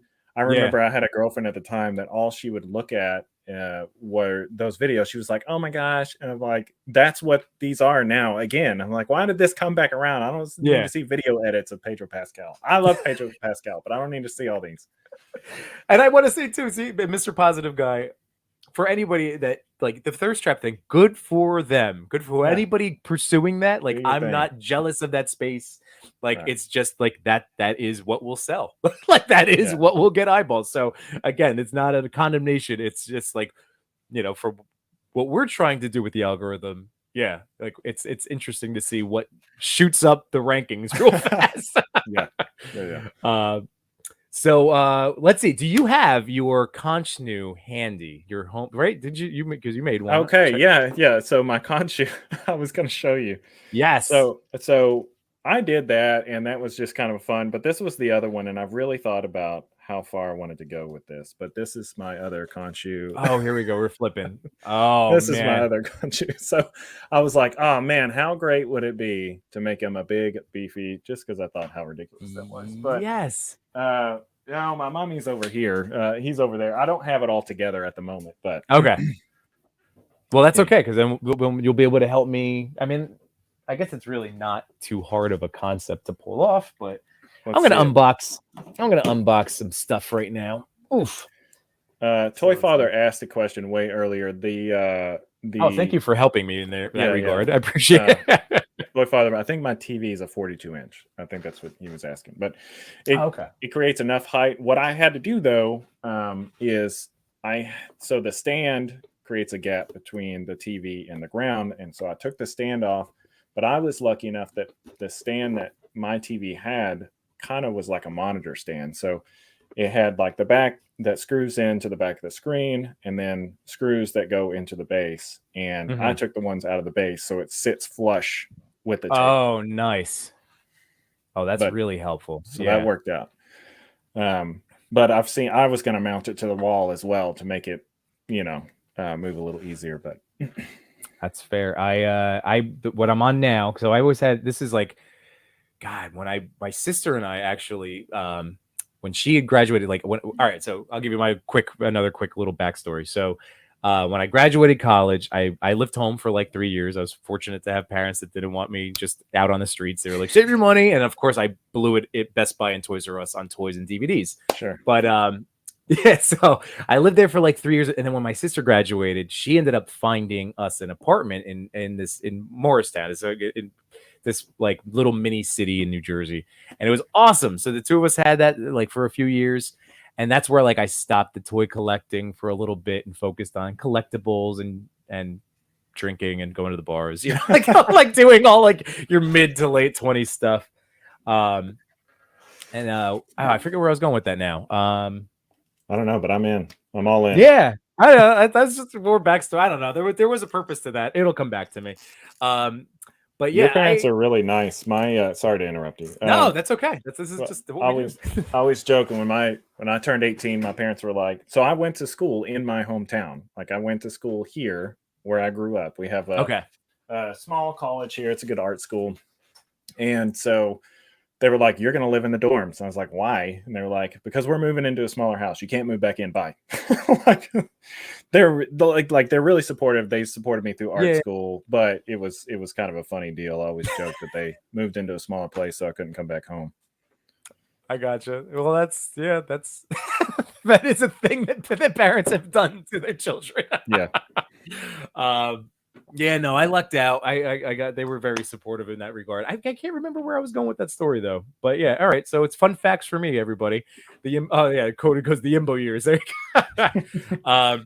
But anyway, yes. So this is the Mummy. So Simon was one of the guys that I saw do this. I want to see who else did this one. I think Jaden did. Jaden, right? Yeah, I thought he did. Well, it's not exactly what I was going to tell you, but I did. You inspired me to mess with the Mr. Hyde figure when you were sharing all those pictures of your little Conchu kit bashes and stuff, and I'm like, I wonder if that'll work. And I guess the Conchu head would work best on that body, but I was trying to see what other Build-A-Figure or like big boy heads would fit well. But again, it's like the matching the hands to the thing, just like you had right now with the Hulk. It's like I got and I got lucky with the Frogman photo I took with it because I was like, oh yeah, man, I have the what's this Maestro's hands, and they're closer to that green. So yeah, because I can't find my Smart Hulk head anywhere. I don't know where the hell it is, but it's somewhere. Oh. It's driving me Isn't crazy. that the worst? So this happens to me all the time because all right, so it sounds like you share a similar like toy anxiety, like where you know where everything is. Like I have now drawers and like little bead accessory kits and tackle boxes of like accessories and hands. Yeah. And it drives me nuts when something's not where I thought it was supposed to be, because then it just is lost in this sea of plastic and colors. And I just, and it bothers me so much. And I said to my wife, there's like I forget what I was missing. And I was just like, I know where we need to go. I'm like, can I please just look in the basement, because I need to scratch this brain itch. Like it's gonna fix. I'm gonna fixate on it. Yeah, it really does drive me crazy, because you know how your memory works. A lot of times you're remembering the last place you remembered it, and so you may have moved it that time, but it drives me crazy. So here's a suggestion. Oh, let's Somebody see. said in the chat, Mummy Mikey with the Conchu head. Yes, that actually works really well. Not too bad. He's not as tall. If they were tall, but oh, okay, cool. He had a 3D printed one. Sorry, I'm just. Oh no. I really appreciate that. So this is awesome. All right, so 3D printed, interesting. Let's see. I like how you didn't hear that, but notice my comment. Let's see. Oh, could have done it with, yeah, there we go. All right. I wonder who else did the Conchu head swap. Okay, so here we go. Let's get the others. For the record, like this is it's not obviously the best right now because of the glare, but these are diorama prints, which I always recommend also for people starting out looking for inexpensive ways to get different looking backdrops. And the same deal, like they work really well, but they also need to be brought to life with other things, you know, like in the shots. I think that in Extreme Sets has like the props, so to speak, but I think their whole thing is like a lot of times you just need something blurred in the background, like just something that doesn't look like wood. If you're like an 80s house or whatever, like wood paneling or whatever's in your house, you know, it doesn't look like the clutter of the background. But even then, you look at somebody like Mert, Wayne Collectors, and a lot of times he'll do the in-hand photos, and you're like, oh no, it's just about the posing. Like that's what he does. Yeah, it's true. Oof. I mean, there's an account, Marvelous Action Figure Pose, who when I started following him, again, I like to call it during the dark times, he was at maybe 20,000, and I just checked and he's at 80 now. Wow. And it's like, I'm so pumped for him, you know, like, and it's because his posing is ridiculous. Like I've pulled inspiration from stuff that he's done in terms of like, is it Detloff? I always mispronounce it. Is it Detloff? Detolf? Detolf. What's that? Detolf. Okay. Maybe if you just say it like Swedish Chef, and I think you're right. Detolf. So eventually I do want to get those, but he's done some of those. He's done the hand picks, and it's the posing is so ridiculous. See, this is how you break the algorithm. You do the hand pick, but you use your feet. See, so they're feet picks and toy picks. Break the internet. That could work. Oh, sorry. I'm gonna mute myself for a second. So that's what I was looking at. I was gonna unbox. So I bought the Dracula today, and I was like, oh, I'd unbox him, but I know how loud it is, so I just took him out already. So that's the NECA one, the NECA version. Yeah, he's great. He's very cool. Oh man, So Best Buy, for y'all NECA people out there, Best Buy sells those. They sell like Super 7 now. So I was lucky enough that they just had him. Okay. And I picked up Elvira today too. Missed her on the pre-order for Target and all that, and she was at Best Buy just sitting there. That's fantastic. All right, so I have a question for you because here we go. So I have the mummy out. There he is. Now, how do these little tassels? He comes with 2 tassels. Where do they go? So just on the neck, or is it? Yeah, one kind of. So one kind of goes on the neck, I think, and the other's just like on an arm. I think it's really whatever you want to do with it. Oh, all right. So that's nice that it's just options. And wait, so can you hold yours up again? Because what am I going to need as an enhancement, like clothing, or you just rocking it like that? Or well, this is all I've got, but I think like a good cloak would work really well. Okay. Or even. I'd have to go pull it off over there, but like even maybe a cloth Moon Knight cape would look really good. You've got the Jimmy Woo, right? Oh yeah. What does he come with? Oh, this is just the arm and the staff. So I have the staff. Yeah, that's the next one I'm cracking open right now. Yeah. I love Jimmy Woo, man. I just was putting on the other night. I haven't been blown away by the recent MCU stuff, but I enjoy it. Again, not gonna hate on it. Like I enjoy it, but I watched Ant-Man 2 just because it was on Disney Plus. It was a recommended one with the movie out, and I was like, oh yeah, I'll throw that one on. And man, Jimmy Woo is the best. I love Randall Park, right? That's the actor's name. Yeah. Randall Pack. Okay. Park. I think you're right. I think it's Park. Sorry. Okay. All I think about with him is that since you mentioned The Office, the episode, the cold open when he was Jim. Yeah, Jim Halpert. Yeah, it's amazing.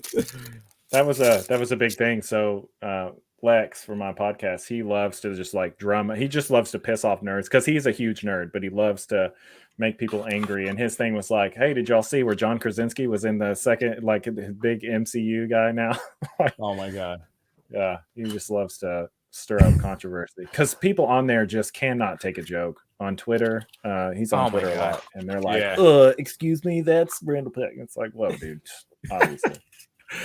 Well, here, let me show off the rest of this. So we have the mummy. I just did crack open Jimmy, so he's going to be joining in a second. It comes with this little, what would you call this? Just box? Yeah, sure. Yeah, it's like a little treasure box. Little treasure box, yeah. Oh, that's neat. So that's pretty. How about that? You know what, NECA? I didn't realize that they do include really great like paper type stuff, like the John Connor, Sarah Connor 2-pack has the little picture that that T1000 goes around with. Yeah. And then go ahead. Sorry.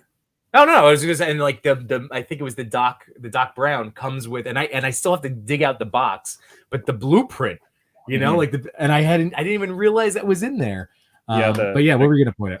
Oh, I was going to say, yeah, the T1000 comes with that picture too. And then the Krang figure, like the robot body, he comes with like schematics of the robot body as well. It's pretty cool. Yeah. Oh man, NECA has been stepping up their game hard because like I know Blainer things came out like where before the TMNT like Secret of the Use stuff, and like they're specifically going to be giving us more in terms of like things that could be used for dioramas. I mean, I passed on the Frankenstein set the other day.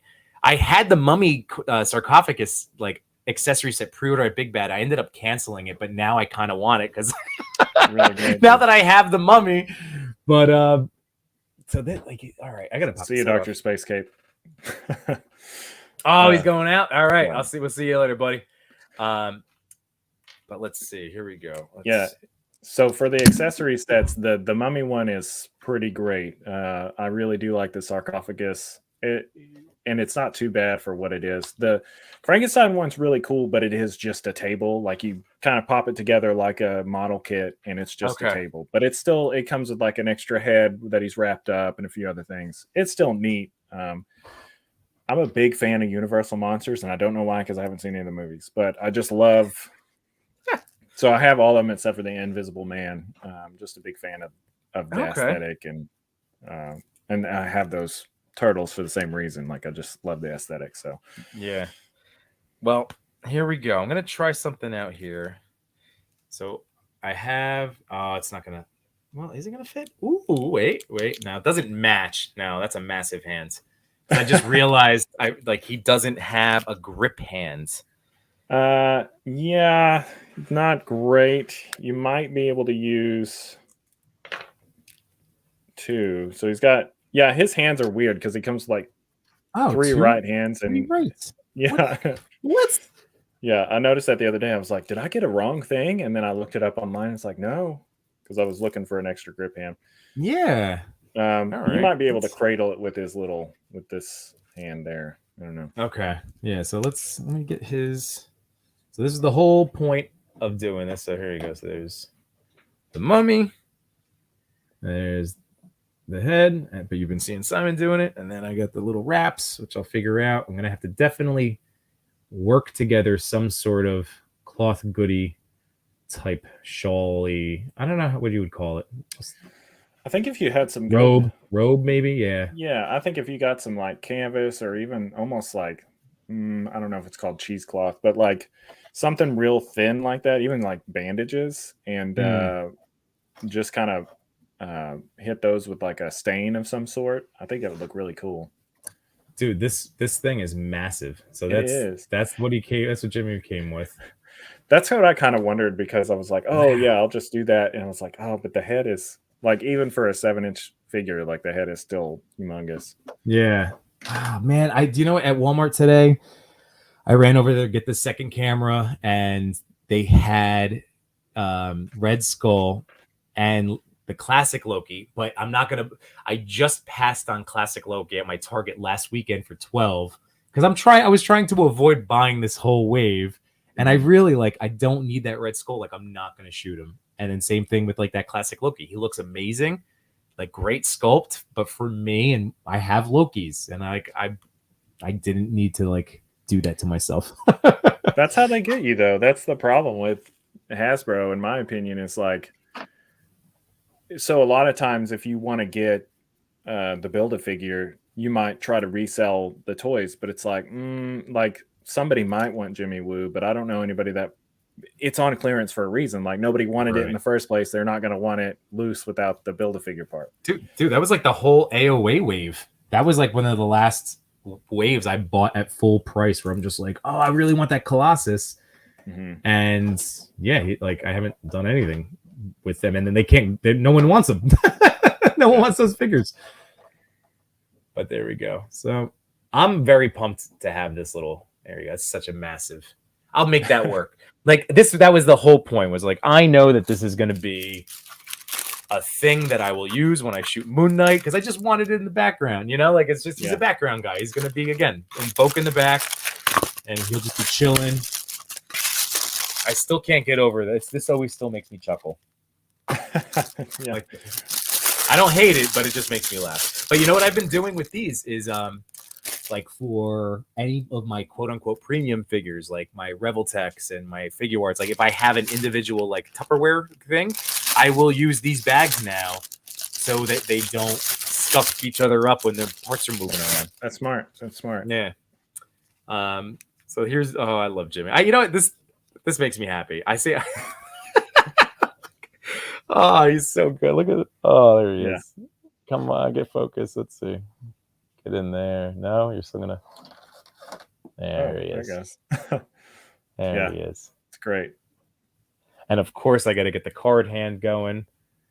And that's what cracked me up, was watching that movie again. Hey, how did you do that? Close up hand magic. Yeah. What a good callback. In WandaVision, that was such a great callback. But yeah, this is going to be nice for any kind of civilian type figure. Not that I necessarily needed another one, but if I end up ever buying a selfie series, I would use this body for myself. I love that jacket. That's awesome. So I'm happy to have him. I think it's always good to have some plainclothes people. Oh, dude, that's for sure. I always feel like I need more female ones. Like I have the MJ, I have Oh yeah, there's the like that. Moira McTaggart was a really good one because like with the, you can have her with the jacket on or not. Mm-hmm. That was a nice one, right? That was Moira. Yeah. All right. So see, even Marvel Legends need heat these days. Like this is one of those hard to like move the ankles up. He's not going to want to stand. All right. I'll just kind of. No, I'm just going to knock everything over. Yeah, like his feet are all. I got to heat up the ankles. Yeah, that's all right. We'll pull this part. That's kind of like Hasbro in general. I got there for the Black Series. I guess it's the Rebels Darth Maul, and he's got like, you can always tell there's some kind of ratchet or something in their ankles, but it's always in the wrong spot. Mm-hmm. Like it's either here or here. Yeah. I just wanted to stand up straight. That's like literally I can't. His ankles are pointed down on me. Like that's just so silly. There it is. Like they're just down. And I don't want to like force it because it'll click back. Oh wait, there we go. I did get the one. I got some movement. Nope, not on that one. You know what I'm going to try to do real quick is see if I can get them to stand. Get them to hold. Oh, yeah. Wait. Oh, my God. This cracks me up. Oh, it's not going to stand. I was trying to do this. That's great. Oh, well, that was fun. I love a good unboxing. And you know what? That was one that I only had to snip one clip.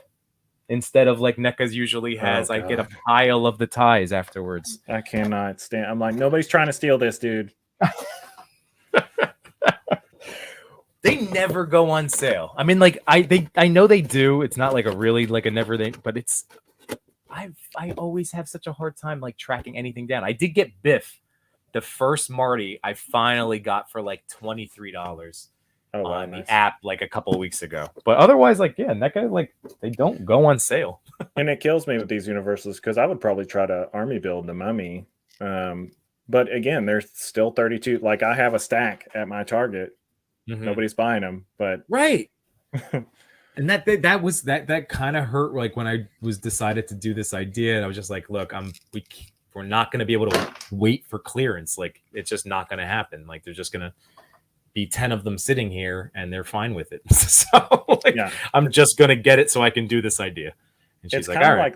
It's kind of like Lando.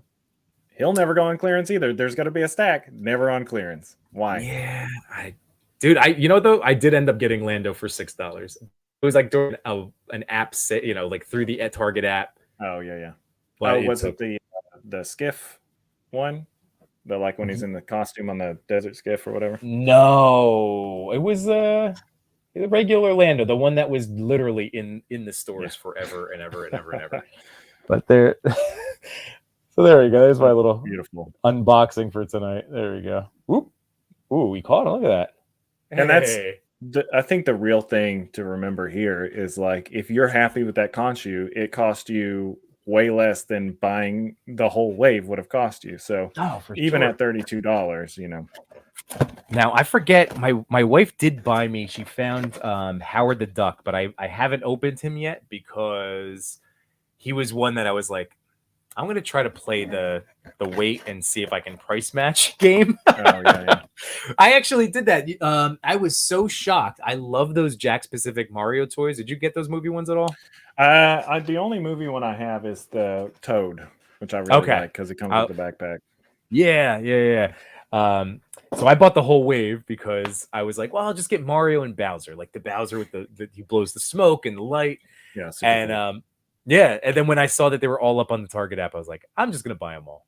And then I did. I convinced myself, so I had them all. And then they were all dropped to $13.99 this week.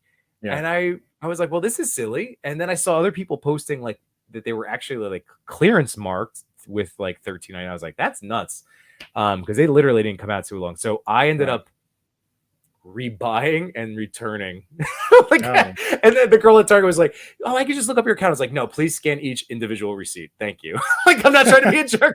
But like I've complained, like I do complain. I've I know. But like, I've been burned a lot in the last 2 years of like buying stuff that goes 50% off. I'm like, and then I never did anything about it. So I was like, I'm gonna get a couple of wins for myself. And then I basically what I saved bought me the Mummy. So that's how I picture it. Yeah, it's crazy. It's like, so I was gonna say that. So I bought this GI Joe the other day. Don't even know. I Oh, can't even remember what Recondo. it's. Yeah, okay. Recondo. I have him. Yeah, but I was like, this guy and the guy that looks like Josh Brolin. They're all the Tiger Force guys. Like, I bought a lot of those because they were $11 or whatever. Yeah. I'm like, I feel bad for collectors that are out here buying them like day of, because a month down the line they're $12. It's not great. I don't like that. I also got my money back on that too, because like when it dropped, I bought him at full price. I pre-ordered him, and then when I saw that drop, it was within the thing. So I don't want to talk too much because I don't want Target to start screwing us on these little like loopholes. But like, it's really insulting to like you try so hard to like get these pre-orders in, and then like they just clearly don't. I don't know. The big problem is you never know what's going to hit. Right. You don't know what somebody. You always know that everybody's going to buy Spider-Man, but then you think that, and then you see a clearance like a Future Foundation Spider-Man. It's like, what? Right. I thought that I bought this at $32 because I thought it was going to be off the shelves. Yeah. So it is. That's one negative to collecting that it's really hard to get over. It's just like, oh man, I just spent like so much money on toys and now they're all cheap. So that's why, like when I'm whenever I'm live with Toy Father and No Chewing, we're very good about like talking ourselves down, and it's like, what if it brings you happiness, if it brings you joy, like it's kind of like Luke Cage, you gotta always forward.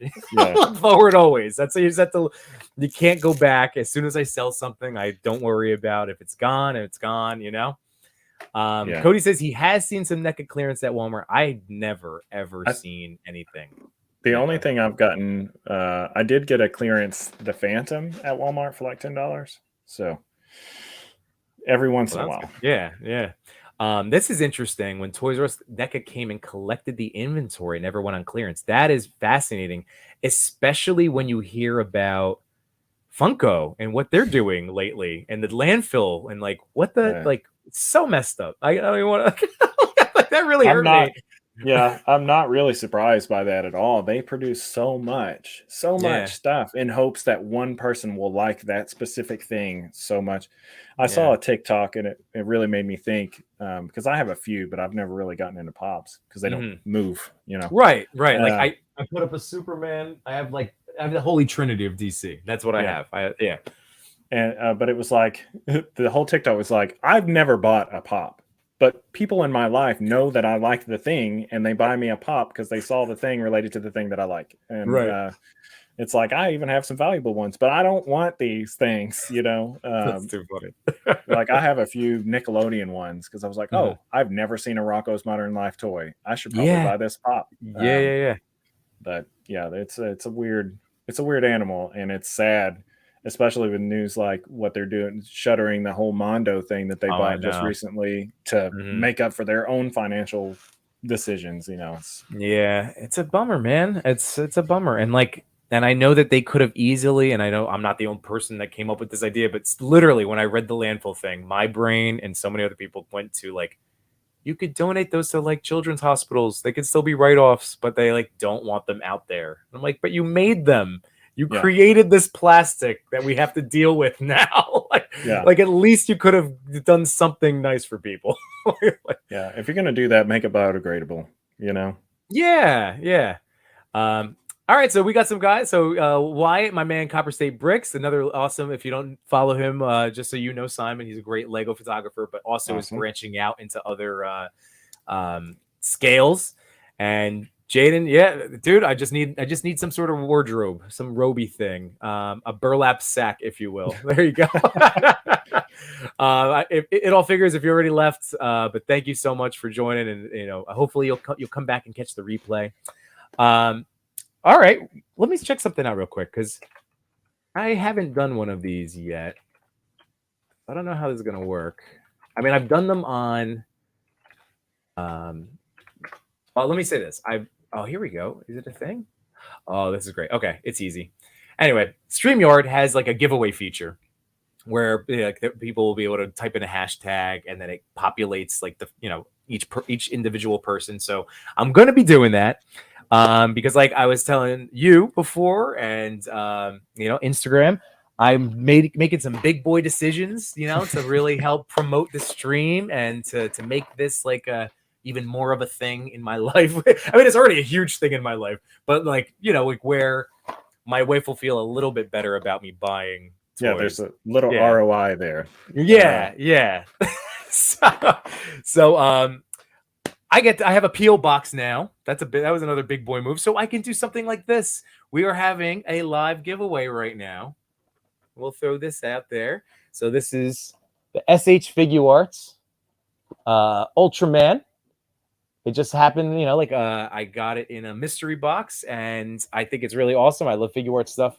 I actually pre-ordered the Toby on Amazon today because Toy Father cracked his open, and I love Toby Spider-Man. And I canceled the Legends. I had that Legends 3-pack, the No Way Home one.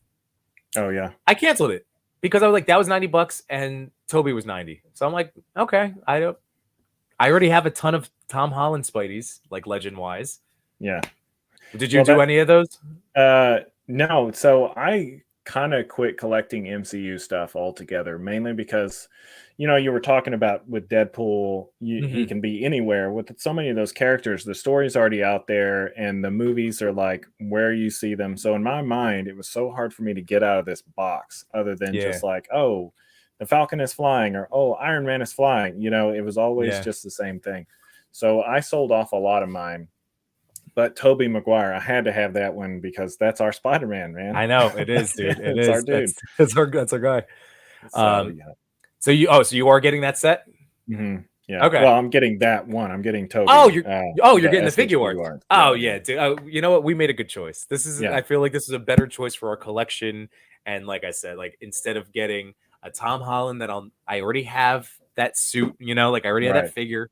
I don't have an Andrew Garfield, but I'll probably just get the figure arts one. But that's not dropping until July, so I was like, "That's a future me problem." I have time, Yeah. But Toby, so I can't believe Chris already has his in hand, and it makes me very jealous. And he's not the only one; like a lot of people already have them. But Amazon, it's coming out in April 25th or 7th, something like that. Yeah, I ordered mine from a guy. I use this company out of California called Xavier Cowl Customs and Collectibles, and they get a lot of stuff imported a little bit faster. So it'll usually get here before a Big Bad Toy Store or something like that. But it's like randomly. That's really the reason my collection got so big so fast, because they do sales, and I was like buying all kinds of crap at the same time. Stupid. When you think back, it's just like so much money thrown at this hobby. Oh, I know. Yeah. We'll have to talk. I'm waiting to hear back from. I have a tax advisor, and I sent all my paperwork in, and we'll be in touch if I hear good news about what I'm trying to do. Oh yeah. So I've had a friend that said the same thing. She's like, if you're selling prints, man, talk to your guy. Yeah, you might be able to, so so we'll see what happens. So fingers crossed for your boy over here. Oh man. But yeah, so all right, if you guys are in the chat, so this is how it's going. I'm going to set this up real quick, and then I hope that you stick around after, because we do have another toy correspondence video from my man Cody. So it's one of the NECA Dungeons and Dragons figures. Are you into that line at all? No, I haven't, but I did almost buy one. I've always been like, I don't know what this is from. I don't know if I want to buy this because I don't know what this is from, even though it looks awesome. I just have no idea. So, well, when he did the one, I think it was Grim Sword was the last one. This is going to be War Duke. I brought up in the chat, like, if anybody knows how to play. Like, I've always wanted to play Dungeons and Dragons, like, especially, and I ran through all the shows like Community and obviously Stranger Things and whatever other, like, special episodes of stuff. And I'm like, it looks fun. Like, I have an imagination. Like, I would get into this. So yeah, I have a group that I've just started playing with. Ooh, there we go. We don't really know anything, but the fun thing is like, making your character. And I made this. There's like a certain race that's like an elephant, and so my character, because you can do whatever you want, my character is this, like, he's like a barbarian class, but I play as if I'm a rogue. Like, so my mentality for the character is like, he thinks he's really sneaky. So Okay. he tries to like sneak around and stuff, but he's just like this giant elephant. So, I mean, it's all pretend, but Right. yeah, I'm excited to play just for how stupid ridiculous it'll be. I don't take anything seriously. I don't know if you're gonna like that. Yeah, no. Well, that's again, Simon. This is why I couldn't wait to have this conversation, and like, because I knew that we were gonna just like instantly connect. That's you're awesome. Yeah. All right. So what should we do in the chat as our hashtag? What would be funny, topical? You guys already had a lot of stupid conversations. Fart in church. Hashtag fart in church. That's what it's going to be. So let me set that up, everybody, real quick. I'm going to X out some of my tabs here. All right. We're going to be doing War Duke after. So, okay, here we go. Fart in church. You said that earlier, and that got me good. That's one of my dad's favorite expressions. Oh my god. Let's see, giveaway. There we go. So shared it out. Boom. So that's it. It'll go live. Simon and I will keep chatting it up. So start doing it. Start adding to the chat. That's all you have to do. Hashtag fart in church. You can type it as many times as you want, just to make sure you're in. But let's go. There we go, Sully. So no showing what hashtag Team Moist. That was the one part of the conversation that I didn't like keep track of, because I know there are people that have like an issue with the word moist. It's just a word. I think it's more funny for people to like make their whole personality like, ooh, moist. It's like, yeah. So as a Texan, we have a lot of really ridiculous sayings here, but one of my favorites my dad would always say was, and not to say that it's exclusive to Texas, but he would always say, they're so stupid they wouldn't know how to pour piss out of a boot if the instructions were on the heel. My God, say that one more time. My brain did not even like. I caught pieces of that. I'm a very visual person. So he said they're so stupid they couldn't pour piss out of a boot if the instructions were on the heel. Oh my God, that's all right. That's very good. And yes, I am also visual, so that helped. Thank you. That's a good one. That's a very good. I've never heard that one before. Oh God, I love that. Like, what are they called? Colloquialisms? Yeah. Is that colloquialism? Yeah. So keep it coming, everybody. Zach is saying, "Gotta love Texas." There we go. And what else? I did want to throw out something else. Who was I thinking of? Oh man, another random, another random find. Finally waited it out and got this Mace Windu for $10 at Walmart the other day. So that was a good find. Okay. He was, even on clearance, he was like 27 for a long time, and then he finally dropped to 10. Oh, that's nice. And see, I love, again, collecting wins. Oops, where is that? Oops, where is it? Nope, sorry. There it is. Fart insurance. Hold on. That's just me. That's just you now. Yeah, all right. Like, no, okay. Huge. Yeah. I'm gonna pull that out and then I'll add back to stream. There we go. All right. So 10. Is that it for everybody? I don't have a counter tonight, so I have no idea how many people are actually in here. So I just want to make sure that there's enough chance. Oh, there we go, Macho. There we go. Again, so we are doing the Ultraman Leo. If I can, I won't let me swap. Okay. So Ultraman Leo. I hope it's cool. And either way, it might be somebody's first figure arts. And this is going to be the first of many. I get to do more of these now. It makes me very excited. So I think we're going to draw. So let's add that back in. And away we go. Boop. See ya. Beep, boop, boop, boop, boop, boop, boop, boop, boop, boop, boop, boop, boop, boop, boop.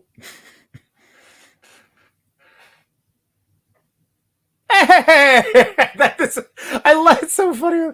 So my fellow toy daddy, this actually works well. I already had a package that I was going to be sending him. That's too funny. Nice. But I was gonna have a package sending him where I have like some mini mates of Power Rangers. So perfect. There you go. I love it. And then that buys me a spot back. So Simon, have you heard about our 52 figure challenge? Yes, I have, and I was like, "Oh, that sounds fun." I lost immediately. Oh, dude, after I'm really terrified to see what my count is because nothing else has gone out.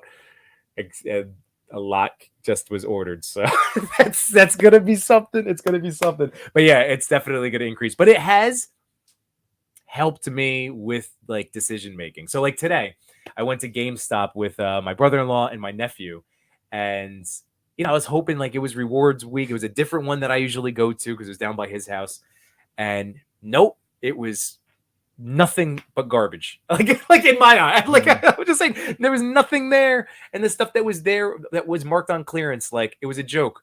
Like there was a stormtrooper that was $27.99 with the clearance sticker $27.97, Oh, come on.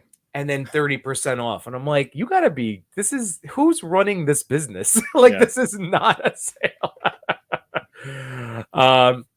Let's see. Yeah, my plan is coming together. Give away toys to buy back spots. That is absolutely correct. So that's Simon. That's part of our thing. Is like if I sell a toy on eBay, and that's where like I've been good. Chris is always like, you're hustling. I'm like, yeah, I'm trying to keep my total like down. But yeah, if I sell a toy, if we give away like if you give away 2 figures, it counts as a spot back. If it's like Chris sent me the 5K Neo figure. Uh-huh. So and then the 5K had that V Toys Body Ninja. So he sent me those. I'm like, dude, those are.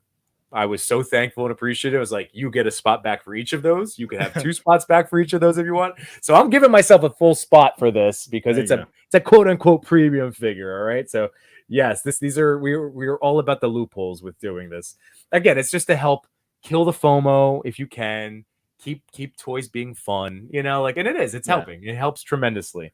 Definitely don't want to feel overwhelmed by it, which it can be sometimes, money wise and everything else, Dude, it's hit me. There's been a lot of times where I'm like, what did I just do?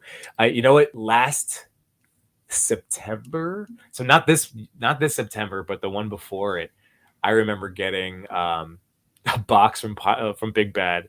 And when I actually sat on the basement floor and like opened it up, I went, "Oh, good God, what did I do?" I didn't have the joy that I was hoping that this opening this box.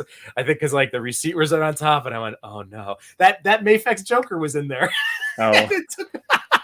And I'm like, "It's okay. I'm gonna space opening these out." And I did, but like initially, I was very like, "Oh my God, I've made a huge mistake."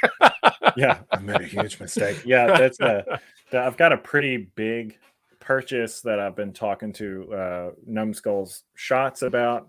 He's got like a figure that I've wanted forever. Yeah, we're still kind of working it out, but it's like a lot, and so like I have that amount in my account to pay for it, but I'm like, but then like Dracula, these things that I wanted before, sure, that I couldn't get. So yeah, man, I'm just like, please, nothing else drop that I really gotta have right now, please. God, the Mezco gods, please, another stinker that I don't need, Yeah, exactly. Or just don't announce anything and just actually ship the toys that people have paid for. Like now, what kind of business practice is that? Come on now. I'm just saying, I'm not even I love Mezco. It's just like, that would be really good in terms of firing people up. Yeah, I'm kind of, so my big one that I've wanted for a long time is Gotham by Gaslight, Batman. I love that comic. I love like one shots like that. Those are my favorites. And so that's the one. Like I almost feel like once I get this, I'm done with any licensed stuff from Mezco. Like that's all I need. And it just keeps getting pushed back. I'm like, why? Is it because of the stupid glider? Throw it away. I don't want it. Yeah. Oh my God. Yeah. Dude, that was I can't believe. And then even with the distance between the Joker coming at, like that was what 2 summers ago. Yeah, the Like Joker this and the will be Joker was a buy now, like today. yeah. It must have been the glider. It looks Yeah. awesome though. I really, I whenever that comes up, I immediately think of like the Victorian era, like what if storylines, and Oh it's yeah, you're gonna do some sick work with it. I'm so excited about that one. So let's see, Autumn Night, King of Turtle. Doesn't it add stress though? It does. You know, like that's what we're always talking about. Like it adds this. Oh, wait, is he referring to like my 52 total? It helps me. Like I was saying today, like I had one figure that I looked at that if I wanted to put in work, which was going, it was the Halo Meyer or the whatever, the Bandai, the super, you know what I'm talking about? The 1,000 Toys guy. It was yeah, GameStop had it. It was It's a the thousand. nice It's one. 1,000 Toys. Yeah. Okay, so this GameStop, I know that it was at some people like got it for like 80 or less during like their 50% off around like Christmas holiday season. Mm-hmm. This guy had it listed like the 179. Yeah. And then I look at their website and it was 113 and it said clearance. So like I said to my brother, I was like, this is Price the match. only yeah, I was like, this is the only toy that I can go and haggle with this guy, get it price matched, then try to negotiate. Well, it says clearance and get the and I'm like, I don't play Halo. So it would have just been a cool figure, like nice So articulate. cool, I know. So cool, I know. I'm a PlayStation guy. It's not. I don't even like. It's just because I would play Halo. I don't. It's not that I think it wonders. You know. I just. I never had the opportunity. I definitely get it. See, I'm also, that's all I've got now, but I have very fond memories of Halo back in the day, and I did something similar. So they had it on clearance for about 113, and then I traded in a bunch of stuff, and I got it for $50. So it's like, yeah, and that's a good one, right? Like that's what I'm saying. So there was the one toy, but. And that's where the 52, to answer Eric's question, like that took away my stress because I'm like, well, instead of going to deal with this, I'm like, for my fandom, I'm not going to shoot him like I think I'm going to. Like I already know I've already made these mistakes in my collection where I bought stuff that like I don't have ideas and then it just sits there. And then Cody, I relieve stress through impulse purchases. That was part of man. this week. Yeah, that was a lot of this was like making myself happy, like just oh yeah, this is gonna buy it. So yes, I also stress relieve, but it's gonna be stressful, I think, when these boxes show up. Maybe. Maybe. We'll I don't see. know. We'll see. Yeah. You know what? Oh, what were we gonna say, Simon? Well, I was gonna say that's part of the problem with like, and not to complain about them anymore, but like Mezco, because like I'm like, I got the money now, I bought it. Yeah. Now I've got to wait a year for this. I don't get that immediate dopamine rush of like, here it is. Now I get to mess with it. And that's kind of like I bought the turtles that they made because I was like, well, I looked back at the Mirage turtles that NECA made, and it's like they're the same price. Those are 400, these are 400 or whatever, like 300. So I was like, yeah, I guess I'll go ahead and get these. But now there's enough time for me to regret that purchase and cancel. You know what I mean? So, and it's like the NDR, right? Or the NRD, the non-refundable deposit over there too. Yeah, like I hate just like again lighting money on fire. That's totally. Yeah. No, you gotta. So I got the second Conan. I had the first one. I liked it, but I was like, oh, maybe this one. So I just swapped out some stuff, sold the body, and I made my money back. So beautiful. Yeah, that's. But really I mean, every once in a while you get one that's like, you know, the second Atticus Doom. I'm thinking about selling it, but I looked online on the groups. I don't know how your eBay store is doing, but mine is dead because no one is buying right now. I will send. The reason that Chris is always like you're hustling is because like I will have the ability to send offers, and like I'm not making money like by any stretch. Like I'm just happy now that it will be enjoyed by someone, and like I'm not trying to let you know. So yeah, I'm like. I'm the same way. Like I'm not really. Sometimes I'm trying to get enough back to get it, but it's rough right now. There was a couple things that I put online, and I looked and the values are nothing. I had this like, I didn't even know they made it, and I think that's why I'm having trouble selling. Is no one else know that they made it either. But I have this Revoltech. I don't know if you're an anime guy, but it's a Revoltech Full Metal Alchemist Alphonse, and It's like the guy in the armor, and Yeah.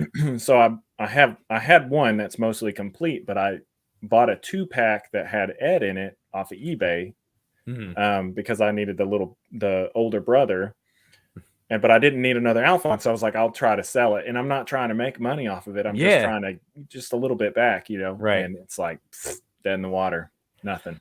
Oh, I know. I hear you. Well, that's the PO box. I would recommend if you decide to like, because this way you can start throwing it out. Like, I don't know. This is just me as a mass media teacher. Like, I talk about internet safety. It's just like, I fortunately have made really trustworthy friends like you that like are like, but like in the grand scope of posting things from my eBay, now I feel a little bit more comfortable. Like, hey, if you want to, like, I have Yeah. these, and there's people that might actually be interested. And again, I'm not trying to like fleece people at this point.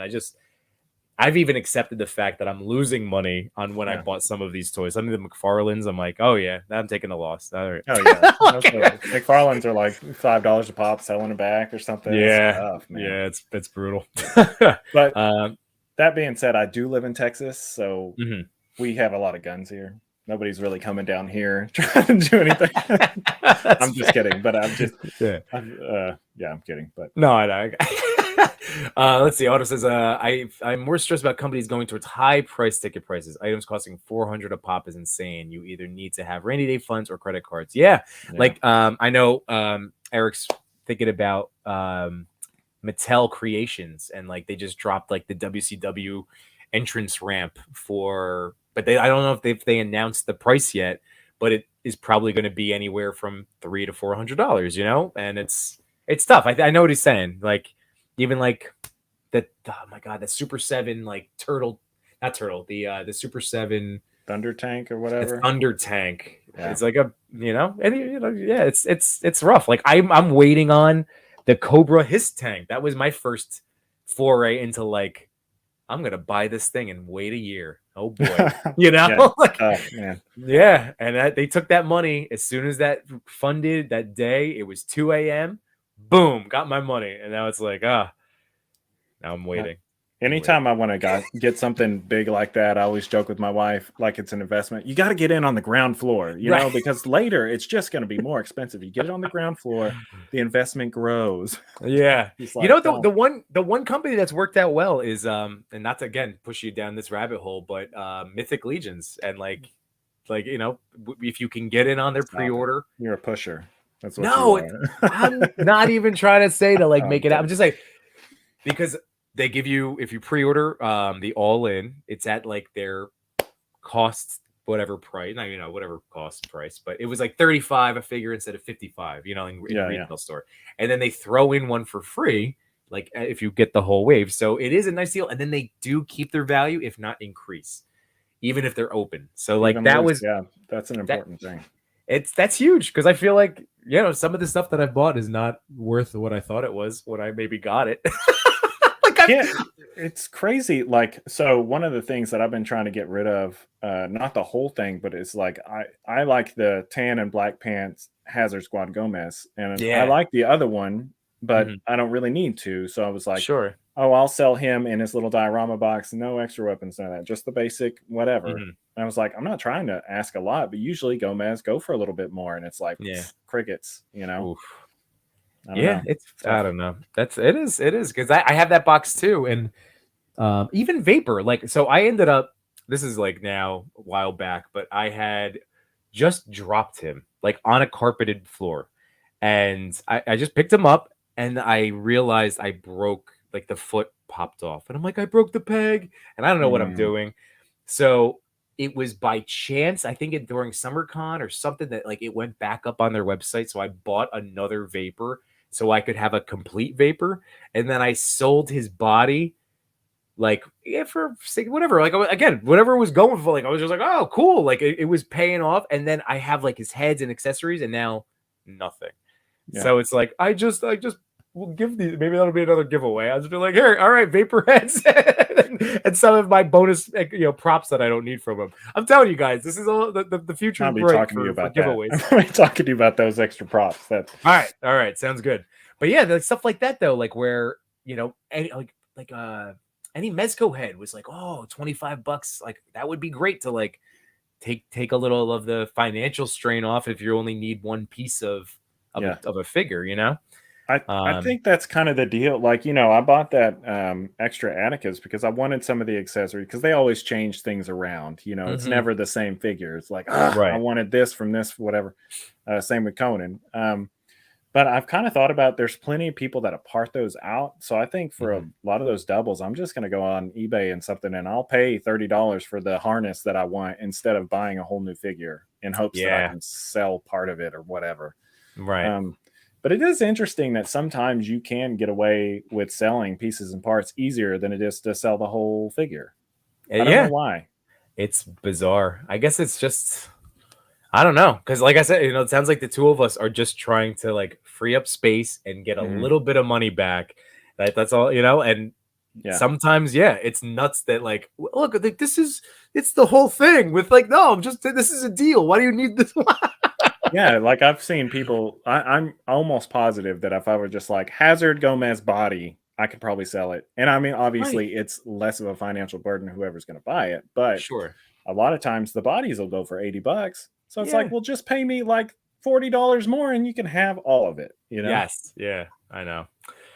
Oh, that's the silly part of this collecting hobby. But I've always said, and I've been maintaining it, I've at least freed myself of buying something because I think it'll be worth something. Oh yeah. I think the last one I did that to myself was Dr. Mindbender.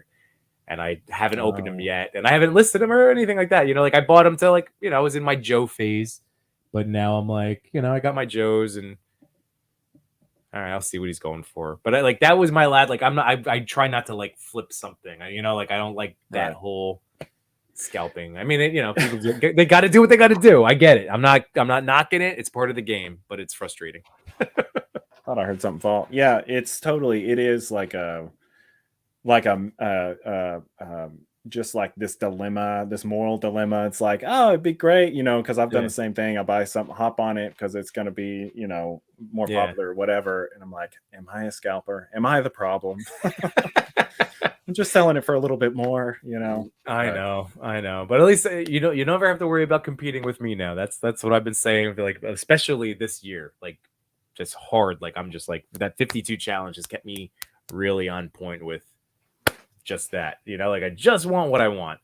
All right, let's see. So people piecing out figures is why I started collecting. I originally wanted the WWE figure belts. When I went on eBay to see how much they went, they almost cost as much as a new figure. It's insane. Let's see. In some of those cases, definitely makes sense. Cody goes, money isn't real, folks. Never forget that. It's just a financial instrument. It's true. It's all a construct. We invented this thing. Money and time. Yeah. You're not losing money. You're getting future spots. Speaking of Cody, this is a perfect time. We're gonna watch if you want to stick around, Simon, and react to it and see. These are wonderful. I love Cody. Like I said, he's on TikTok, but he's also on Instagram. It's Too Much New Toys, and again, he's another guy that like he's so good. He's so good at this. So we're gonna fire this up. See ya. And let's see. And I've been having such a blast tonight. So I know I'm looking at the time. So we'll wrap this. We'll do our little Cody video, and then we'll say our goodbyes. Even though I love this, Simon, this has been a great night, man. Yeah, man, I love talking toys, so this has been awesome. Well, good. It makes me happy. So, because we're gonna have to do this again. All right, here we go. So, everybody, this is Cody. Too Much New Toys over on TikTok and, of course, Instagram. Here we go. Thank you, Yimbo. Tonight, let's get right into it. Warduke, a Dungeons & Dragons Ultimate action figure from NECA. The packaging is, of course, every bit as incredible as you would expect it to be from NECA. Awesome product shots, the art on the side. On the back, you have the descriptive bio of the figure, as well as all the folks who made the figure. It's just the best packaging in the business. On to the figure itself. But first, a word from our sponsor. Do you like cubes? Do you have a passion for all things gelatinous? Well, you're in luck. Our sponsor, Meta, brings to you the Meta-branded gelatinous cube. Are you tired of being attacked by petty citizens? Are you tired of superior competition in the social media space? Try the gelatinous cube. Simply take your favorite congressman and throw them into our gelatinous cube lobby. The acidic, all-encompassing, engulfing hunger will swallow them up. All they'll know is the corporate interest. That's awesome. Damage to all that you treasure and love.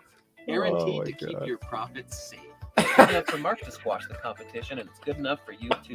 Each of our lobbyists comes with a free gelatinous cube. Your favorite congressmen will do their bidding as they're slowly engulfed in the suffocating acid. Pass any legislation you want. Meta brand gelatinous cube. Get your congressman one today. Yes, so good. So I'm gonna pause that because this is obviously satirical. Dude, Cody cracks me up, man.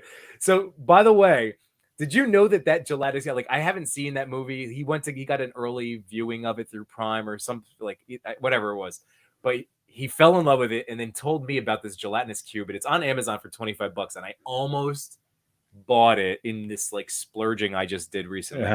But I did stop myself because I was like, after like one Iceman shot, what am I going to do with it for myself? I was like, all right, let me wait and see if it drops further, right? Because it's 20, like I said, it's 25 That's now. not bad. Dude, it comes with 14 accessories. It has the stand to hold. It's a very cool piece for like what we do.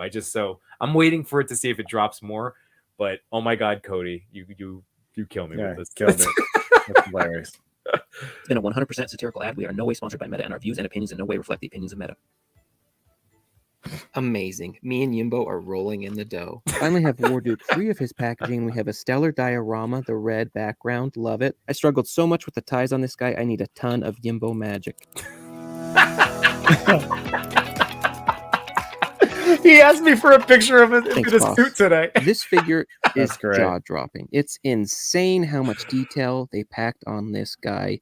Holy moly. It's one of my top 10 figures of the year on detail alone. It's jam-packed. He's got the helm, the evil helm that he never takes off, the spiky painted shoulder pad. He's got that blue chain, scaled armor, the belt. He's got all that fur. He's got some exposed leg. He's got the pouch on the back, the scabbard. They just went wild on this figure. The arm articulation, it's not going any higher than that shoulder pad, but otherwise moving fine. The bicep, there is a cut in it, but the biceps are molded. He's got the single jointed elbows. He's got weird pointy elbows, normal gauntlet hand.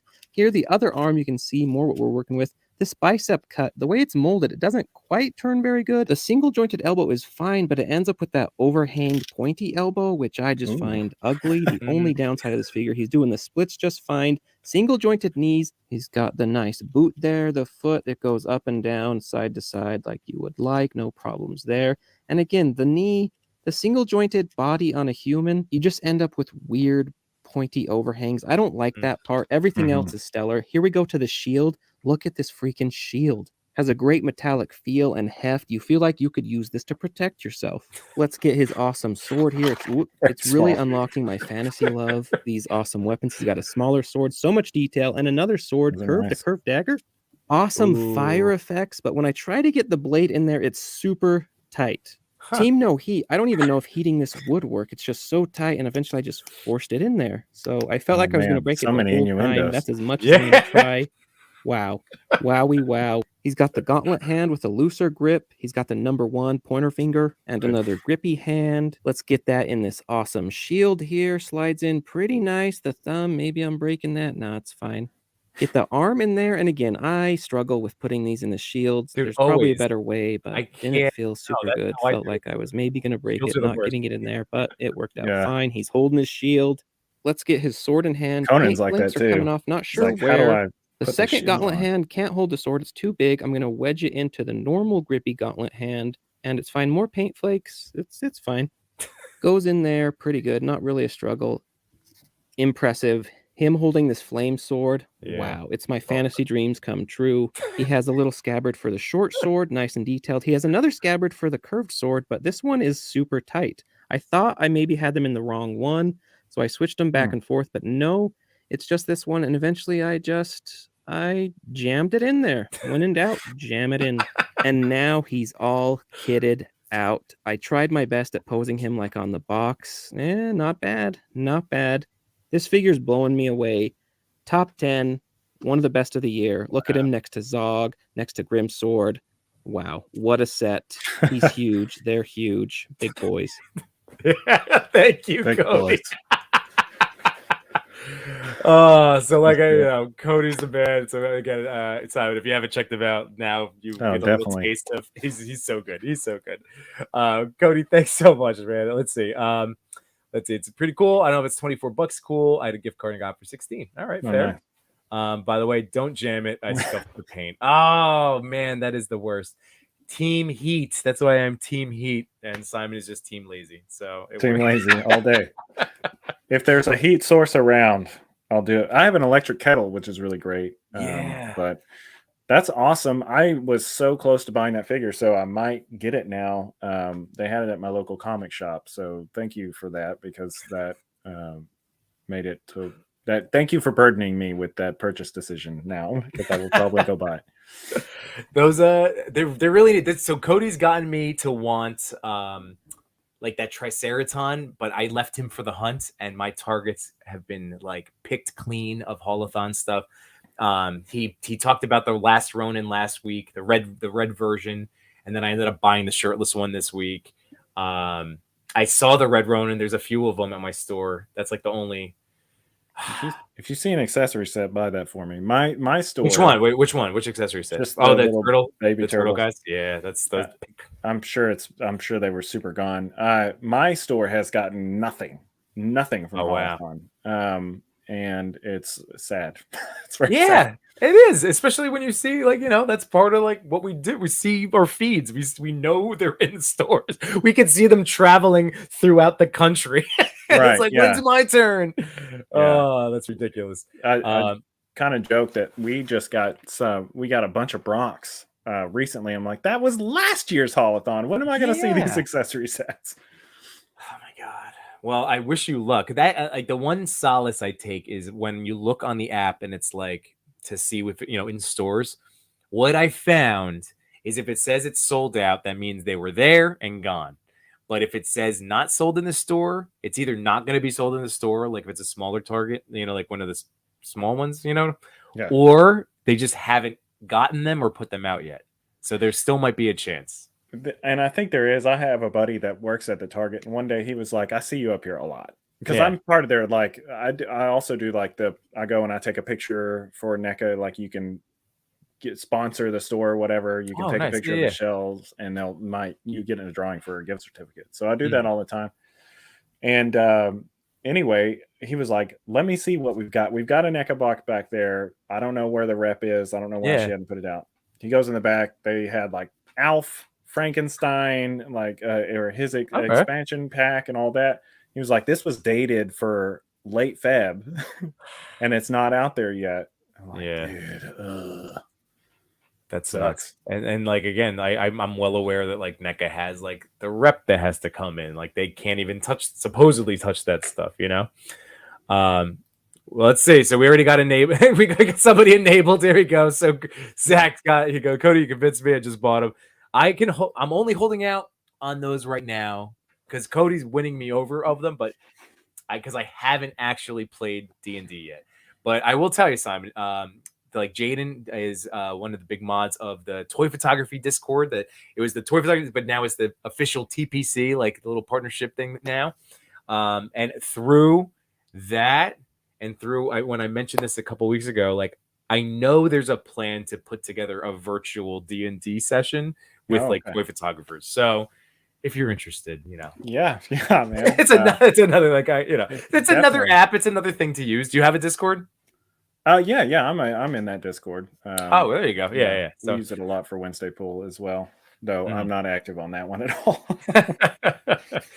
It's hard to keep up on all this stuff. All of these computers want us on their apps. It's tough. Man. Like, come on. How many different times can I talk to the same people? Well, many times. That's why this is why I love having these opportunities to have friends come on, because this is great. Like we had this dedicated time where we got to like get to know each other, talk about things that we love. Absolutely. And it's funny because I've watched this show before and other stuff that you've put out, and we talk every once in a while in the groups, but it's like I've never had the one-on-one opportunity to talk to Mr. Positivity, so I'm really glad. Well, seriously, Simon, this is going to be the first of many. We'll just run through the chat real quick on the way out. Let's see. So surprisingly, Target is at the center of the city, doesn't have the Holothon end caps. It's so bizarre. Again, store to store, But anyway, let's see. So Sully's still rocking. That's awesome. Not a bird. But yeah, I don't know, man. This has been a blast and a real treat, and you're the best. And like I said, so everybody, once again, Wednesday pull list, right? Wednesday pull list, the official title. Yeah.